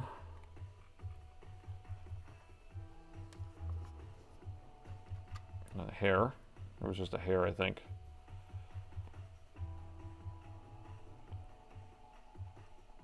Yeah, I don't see a component ripped off. I don't see a burnt component. I don't see any issues at all. All right, let me pull the heatsink back off. A blown fuse on the board, maybe. No, a blown fuse would not give it 3.6. Plus, I've seen like 3 blown fuses ever in my whole life on these boards. I don't know why they even put them on there. It's a joke. Such a joke. Scratched area near DT36. Well, DT36. Where's that located, Dave? Old Davey. That's what NF flux stands for. No fix. Oh my gosh. All right. Northwest, you're going to have, or Tony, you're going to have to put that in one of your repairs, or videos. That NF stands for no fix. No fix. No fix flux. I'm not going to do it. Okay. But you like messing with him. And the heatsink is off. Tony.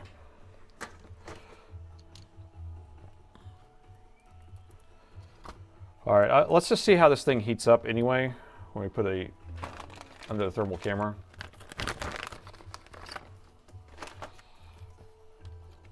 See if the CPU is actually heating up all the way, or if it's going through a boot process, or what it's doing. Soren says fuses. What? It's a fuse. I refuse for it to be a fuse. Can't be a fuse. There's only a couple fuses on here, and they're all like LCD related. All these balls. No bronze today. So here's our LLM situation.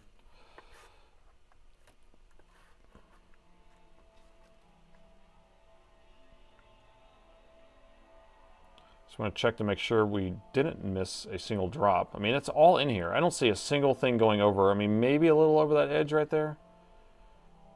Let me lift these up. Sometimes you'll see it underneath here.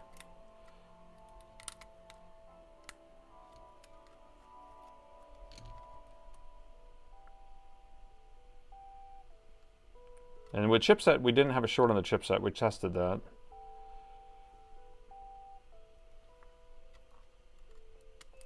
I don't see anything under there. Well, there's a barrier coming off pretty easily. Okay, let's get on the thermal camera. Let's just turn this thing on. Okay, go real high, nice and high. All right, CPU, GPU. I'm not gonna have the screen plugged in right now. I'm just gonna power it on. I just wanna see what it looks like. 2 amps, okay. And that got pretty hot, so let me put a heatsink on there. So I'm going to apply some pressure. Darn it. Liquid metal heatsink. So I'm just going to apply some pressure to the CPU and see if we get anything different. And you guys can't see now. What do we do? Let's do... Well, we'll just try this. GPU came on, right on the edge. Have my finger on it just to protect it. Hasn't turned on all the way yet. Only half the GPU is on. 25C. Ooh, that's hot. That's crazy. Interesting. So V-core for the GPU got really hot, but the GPU wasn't even hot at all. But this got so hot.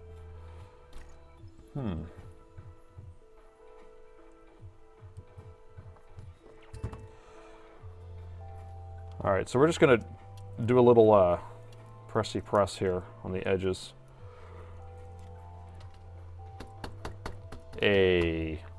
All right, but I have to keep this cool. It's the only problem with doing it the way we're doing it here, is I have to somehow keep it cool enough for it to stay on long enough to give us an error code. So that's the problem. The problem that I have is that.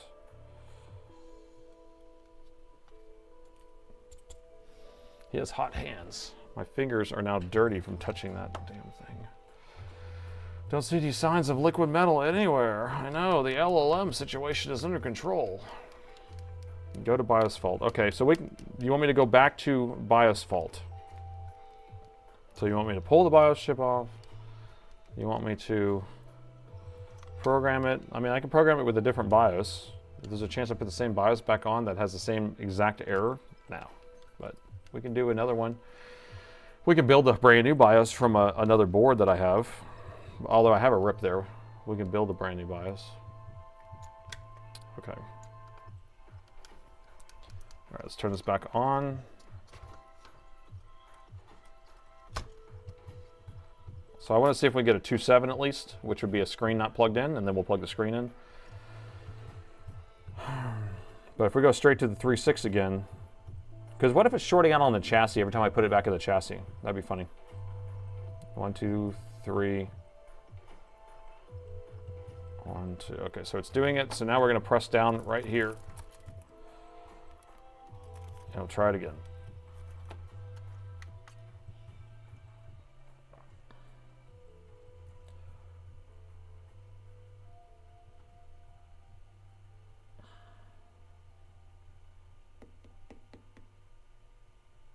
Okay, still got an error there. Let's do this side. Let's see if I can get it nice and tight.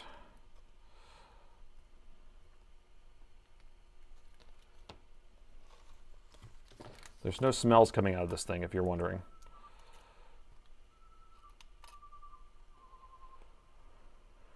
Bad GPU RAM? I mean, it could be. I guess we can go through and measure some coils.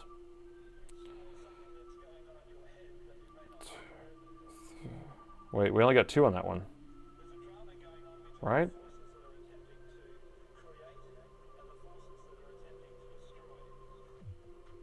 One, 2, 3. Okay.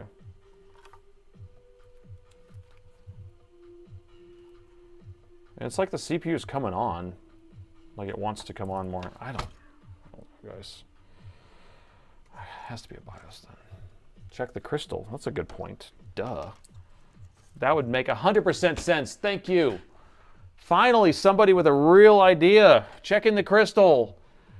The crystal oscillator. Okay, so because I swear I saw this thing come on when I came in, or when it came in, and that would make sense that the crystal oscillator is going out. Boom. Bob is your uncle. There's our crystal oscillator right there.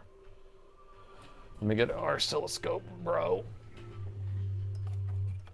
Nobody needs this oscilloscope for fixing PC repairs, but me. All right, so this is the cutest little oscilloscope I have. I love it because I don't need anything fancy. It's just enough. Just enough. It's a happy little oscilloscope. Okay. That is, thank you for that. Thank you. That's the smartest thing that anybody said all night long. Okay, so we're going to check this right here.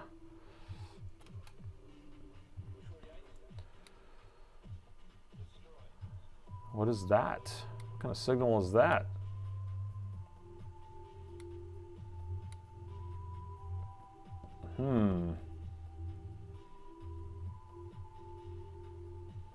We're still getting our error code? We are. So what I've had happen in the past, so that's on one side of the coil, or the crystal, and that's on the other side. What I've had happen in the past is right as I touch this thing, it actually fixes it, because it actually brings it up. Okay, we'll reset it, try it again.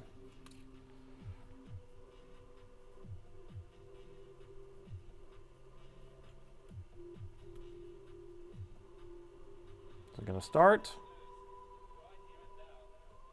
I think we're, nope, still giving me the error. I mean, I guess we could replace it, but we do have our crystal working, so that's not the issue, because I did unless you think it looks weird. Oh, so tiny. This is a weird one. This is hurting my brain. If the crystal oscillator isn't working, the CPU would not give error codes. Okay, but in this crystal oscillator, in order for the data and clock on here to work? That's what I would think.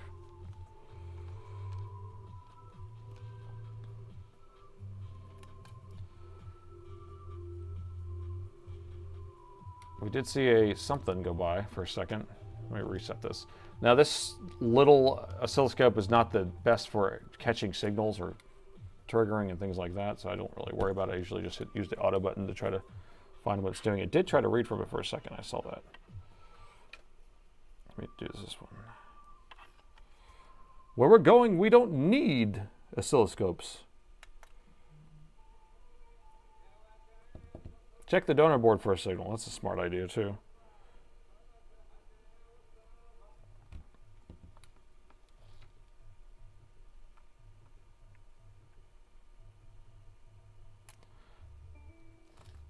Okay, that's not the right pen. Which one's data clock? This one's, I thought this was data and clock. Ah, quartz. Frequency is correct.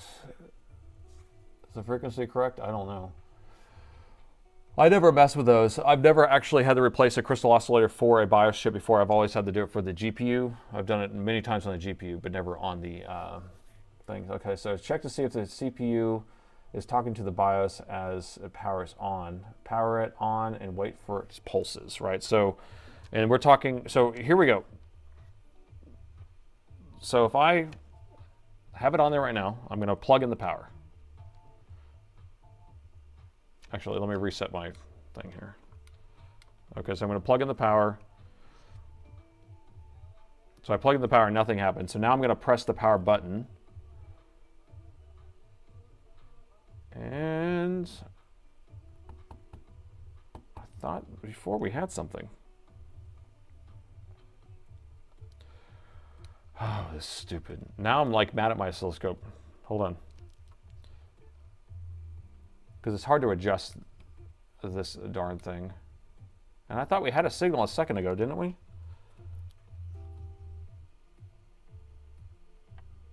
I swear it did.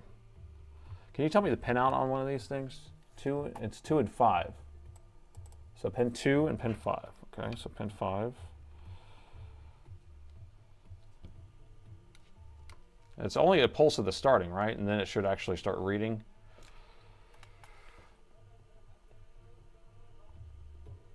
Yeah, I don't see any pulses. I did see it at first. I saw a pulse earlier. Okay, one more time. Plugged in. So I plugged it in. The BIOS chip doesn't come on until I hit the power button on this machine. When I hit the power button, I'm not getting anything.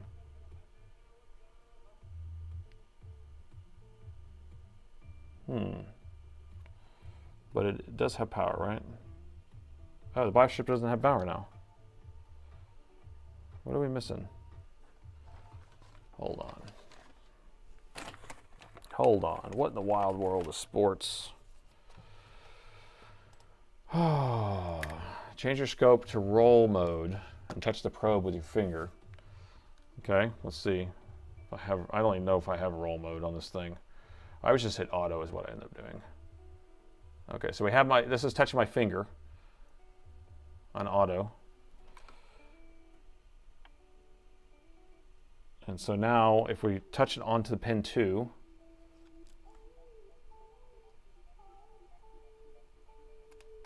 power it back on.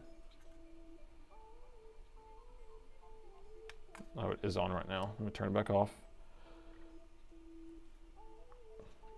So that's when it pays to have a better scope.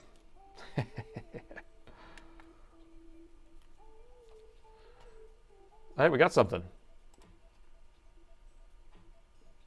We saw something. There we go.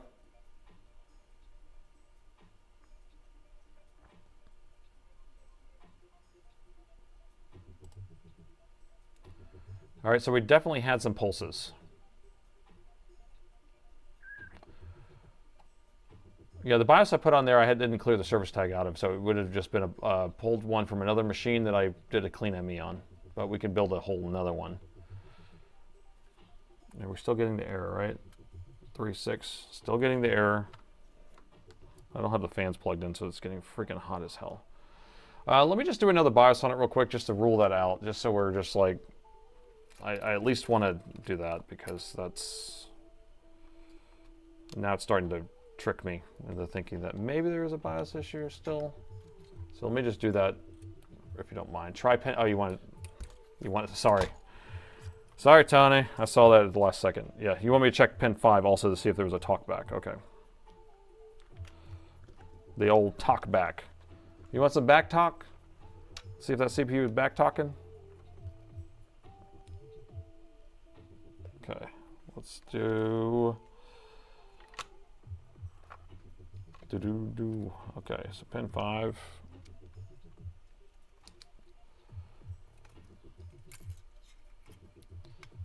Turn it back on. All right, the board's coming on. I mean, we saw something, some more pulses on there. That's looking good, huh?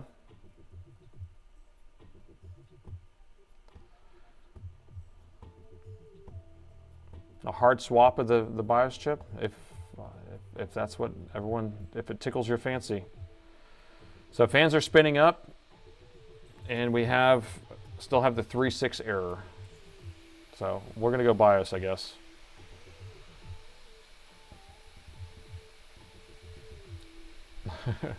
The chip select, that's what it is. Okay, let's just do the BIOS real quick. Real quick. I'm getting tired, guys. What is it? Oh, I've been here for like 14 hours. Okay, let's just do a BIOS. Could be a corrupted BIOS. Yeah, I mean, we've already flashed the BIOS with a BIOS, but it did the exact same thing, so that's what throws me off. Let's create a BIOS real quick, with a quickness. Let me pull up my BIOS creations window here.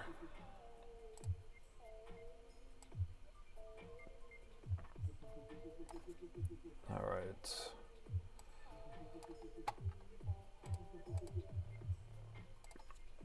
All right, y'all can see this? Okay, so we got the X17R1. So this is the BIOS that was already on there and that we extracted. Now we can use their BIOS and rewrite it, or we could take one that I have from a known good machine, and so that might be better. So let's find another X17R1-ish.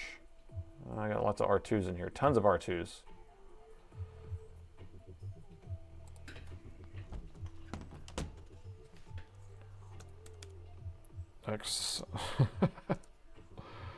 X17R1.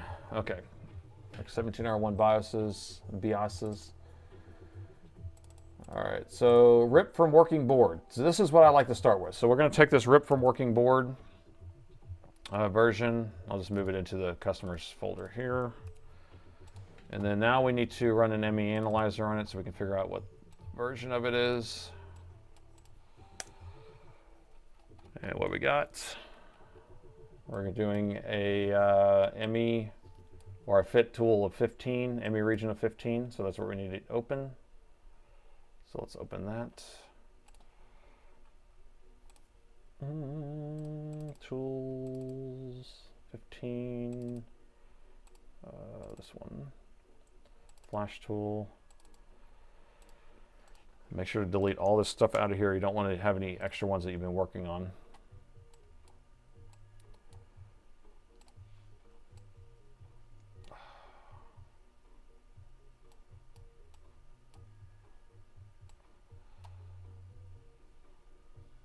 All right, so I dropped it into our tool here, and then that's going to break it into its own, it's a separate regions, and then that's what we're going to be editing.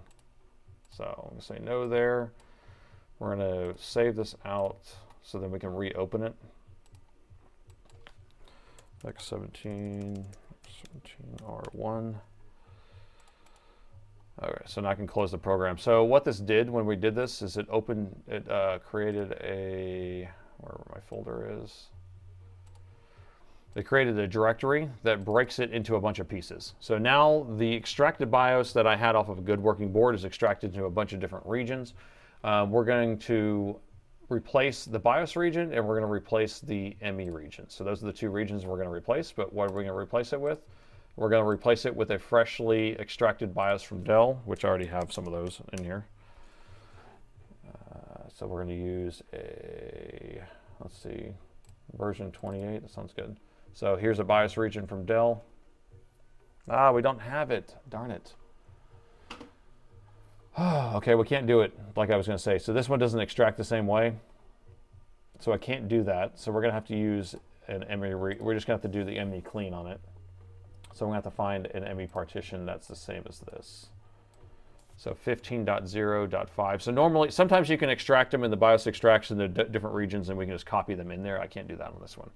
So I'm going to find an ME region that's the same as that. And I should have one in my archives here. 15. So it's 15.0.50. 50.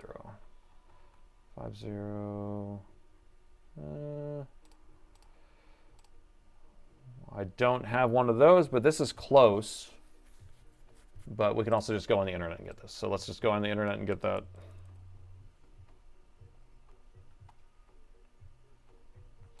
I for some reason closed that.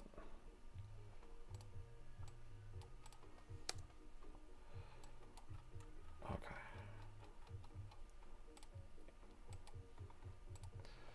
Let's type this in, paste. It's going to come to WinRAID, or no, station drivers. I always go to station drivers to download this.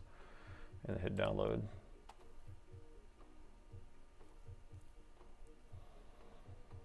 I'm going to try to go fast on this because we're getting to the end of the night here, and this is either going to work or it's not going to work. And so we need to get this done rapido. Let's see what people are saying.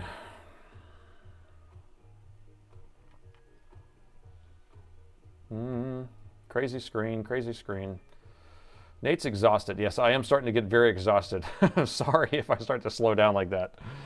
But yeah, Intel has a BIOS region, or ME region. It's almost like its own little mini operating system.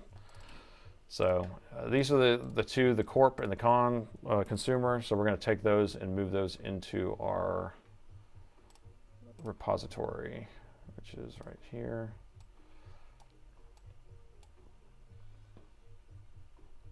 And then for some reason they never name them properly, so I'm going to name them because I'm anal like that.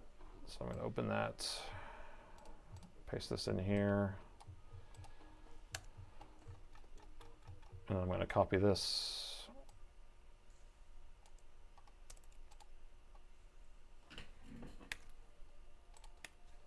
And put it in here.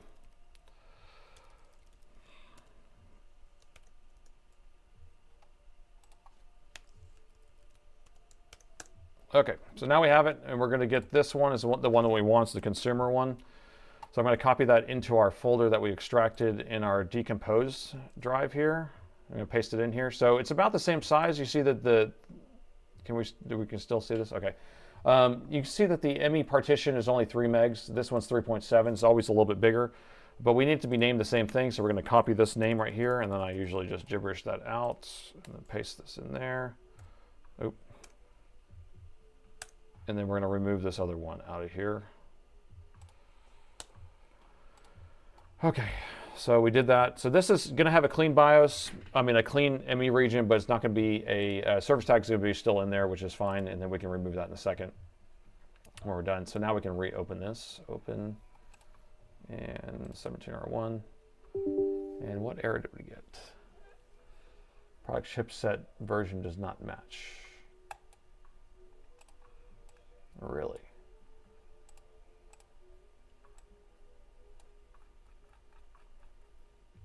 Production extracted, consumer H. See, the consumer H is consumer LP. I missed that. All right.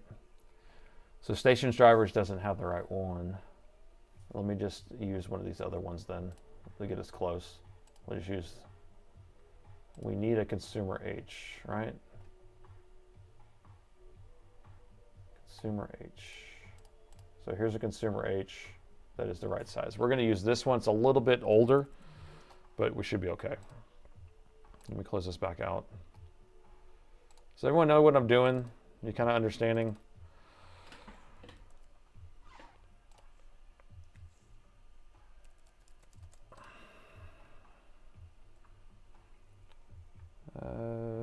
This one. All right, let's try this again. So we're basically using this tool to rebuild a BIOS, and it has to have a clean ME because you can't just take a BIOS off one board and put it on another one, or else it will not match properly. And so now we're going to be able to build a new one. So we built a new BIOS. We're going to take this, cut that, we'll put it in the customers folder.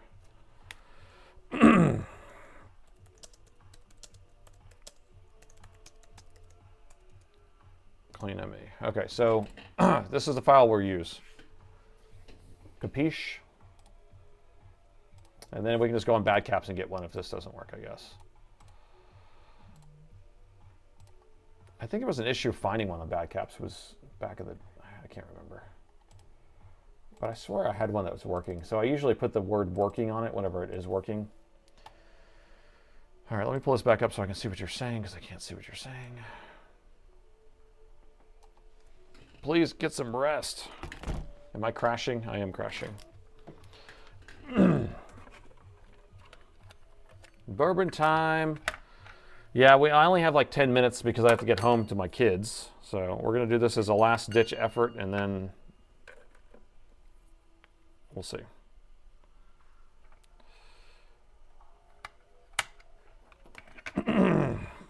We will see.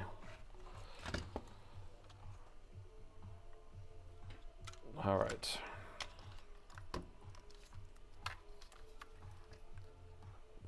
And I know people want me to take this chip off to program it, but if I could read it and write to it, then it should be working.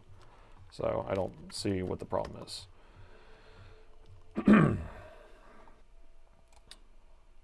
So I need to detect it. I detected, now I'm going to program it. I already loaded that in there, right? I can't remember if I loaded it in there or not. Yes, okay.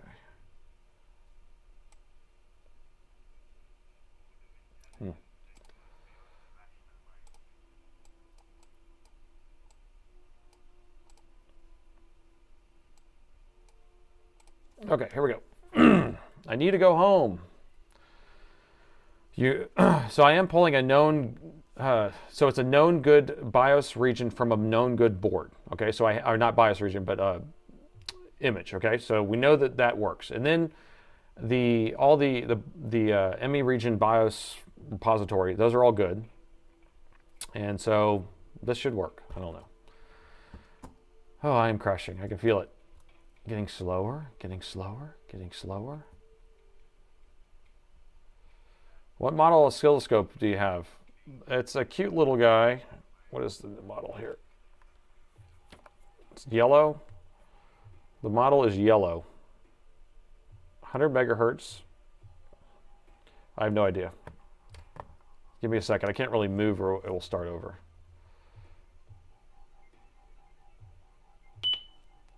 That was loud. Okay, I'm going to verify one more time just for good measure here. So it's downloading the file off the chip and then comparing it to the buffer.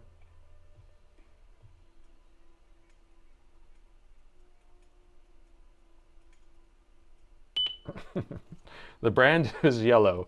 It's just like the flavor. The flavor is purple, you know. Okay. Man. Me Taiwood. Okay, what's the next step? What's the next step? We got the power button here. We can just plug it in. Just hit the power button.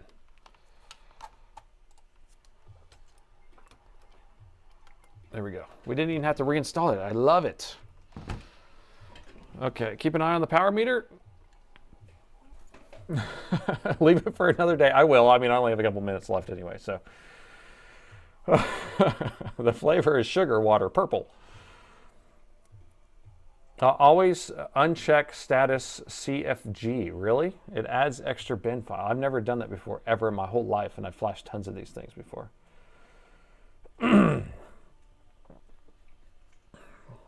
Well, the light has not started blinking the 3.6 yet. That's a good sign.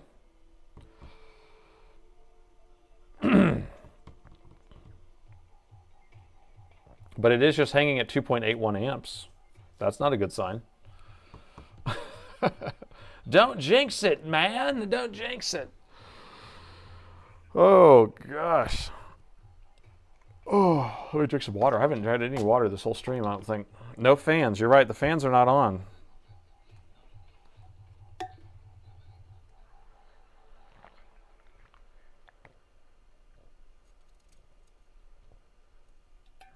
Fans are on. The T48 says says default. Change to flash so it doesn't add extra data at the end. I mean, I hear what you're saying, but I've never had that issue, so I don't really know. But I'll play around with that. I mean, I've flashed with this thing, I don't know, at least 5 times a week at least. I don't know. I've never ran into it. Yeah, the fans are spinning. Only one of them is. Oh, because I have a... This is stuck in there. There we go. Okay. Okay, go. Go, fan. Okay, well, it's not blinking now. Do we even have RAM plugged in here? We do. All right, let me plug in the screen. 2.9. I mean, it's getting hot, so it's going to do that. Let me plug in the screen real quick. Oh my gosh, I got to go home. I need to go home.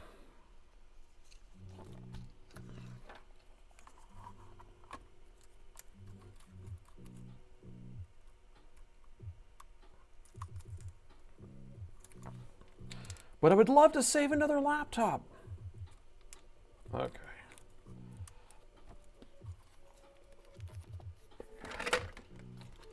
You're killing me here. You're killing me, Smalls. Go home now. Go home now. You guys are so nice. You care about me so much. I will, but I want to see this screen light up. Come on, man. Don't you all want to see the screen light up? Okay, 3 amps. I saved another laptop. God, you're kidding. Oh. Did you see that?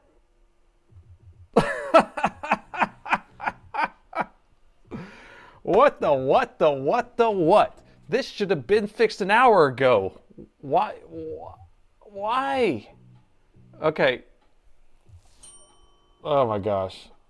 That is messed up. That is messed up. We flashed the BIOS on here an hour ago. So you know what I do whenever I have this situation where I put a BIOS on something and it works? I immediately go and I rename that file saying working. So then I have the word working in it so that I know for sure it's working. But first I'll clean the service tag out of it so that way I have a clean working one with no things in there. Well, that was perfect timing. 9:56, just in time to go home for a little bourbon snack. Grady, thanks for the bits. Sleepy, thanks for the bits. You guys are on par with me. Man, I appreciate everyone's help on that one because that was a proper hard one. That was a proper hard one. Now, why did I feel like it turned on when it got here? I don't know. I just made it up, I guess. So, Lead Farmer, so you're saying, hold on, I still want to figure out what you're talking about. There's 2 types of BIOS, a TGL and an ADL and such. Yeah, Waymo is Austin. A battery LCD touchpad to boot. This one doesn't need a battery to boot. LCD would have given me a 2.7 error. I don't know why it didn't work. So, do you know about those differences on the BIOSes, Lead Farmer? I don't know what a TGL and an ADL is. I don't know the difference. Because I'm just doing this, just figuring it out as I go along. So all this stuff is just whatever, right? I just kind of learn as I go. You know about you. Yeah, I know.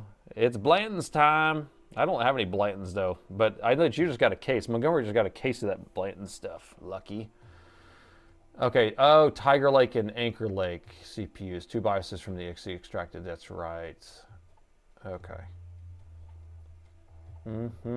Merry Christmas. Merry Christmas. Yeah, so we'll be logging off about now. So Notepad of support. What else I nailed it. I nailed another laptop. So we will have a stream next Sunday.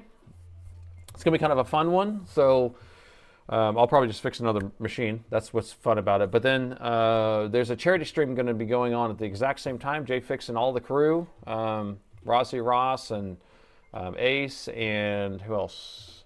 I don't know all the guys' names, but they're doing a charity stream raising money for a children's hospital, I think. And so what the plan is, I was going to do my stream for a little while, and then I'm going to do a raid and redirect everyone and drop them right into his stream, into their stream, because they're smaller YouTubers, so they have like a smaller community. So that way we can send everybody over and maybe help them out for doing a charity stream, and maybe I'll do stuff. And they're going to be doing lots of different fun, entertaining things. So that would be next Sunday, December 21st. I'm not streaming next Wednesday, which is Christmas Eve, and I'm not going to be streaming on the 31st, which is New Year's Eve. So BIOS chasing took hours. Yes, Tony, yes, it's pretty, yeah. It took me hours. I don't know why. I don't really understand why I flashed it on there hours ago, and it should have worked, but it gave me the exact same error. I found out that some of them don't give LCD errors when they're not connected. Well, this one does, because I know, because I work on this machine all the time, so I'm very familiar with what it's supposed to do. Oh, you watch JFix and Sarah all the time, yeah. I've been tuning into all of their streams pretty much every single day for a little bit at least. I can't really do too much. Can't spend too much time with that. Well, anyway, I'm going to go ahead and log off. My brain is just crashed. No stream, la la la la la. Well, hey, I thank everybody for coming out. Thanks to the mods. Thanks for the donation. Thanks, Tony. Thank you for helping out. I'm glad it wasn't like a CPU issue. You found, and all the donations going to these streams, I'm going to put them towards these repairs like I do normally. So thank you for the donations for that. And what else am I going to say? I appreciate each and every single one of you, and I'll see you next Sunday. Thanks for watching.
I saved another laptop.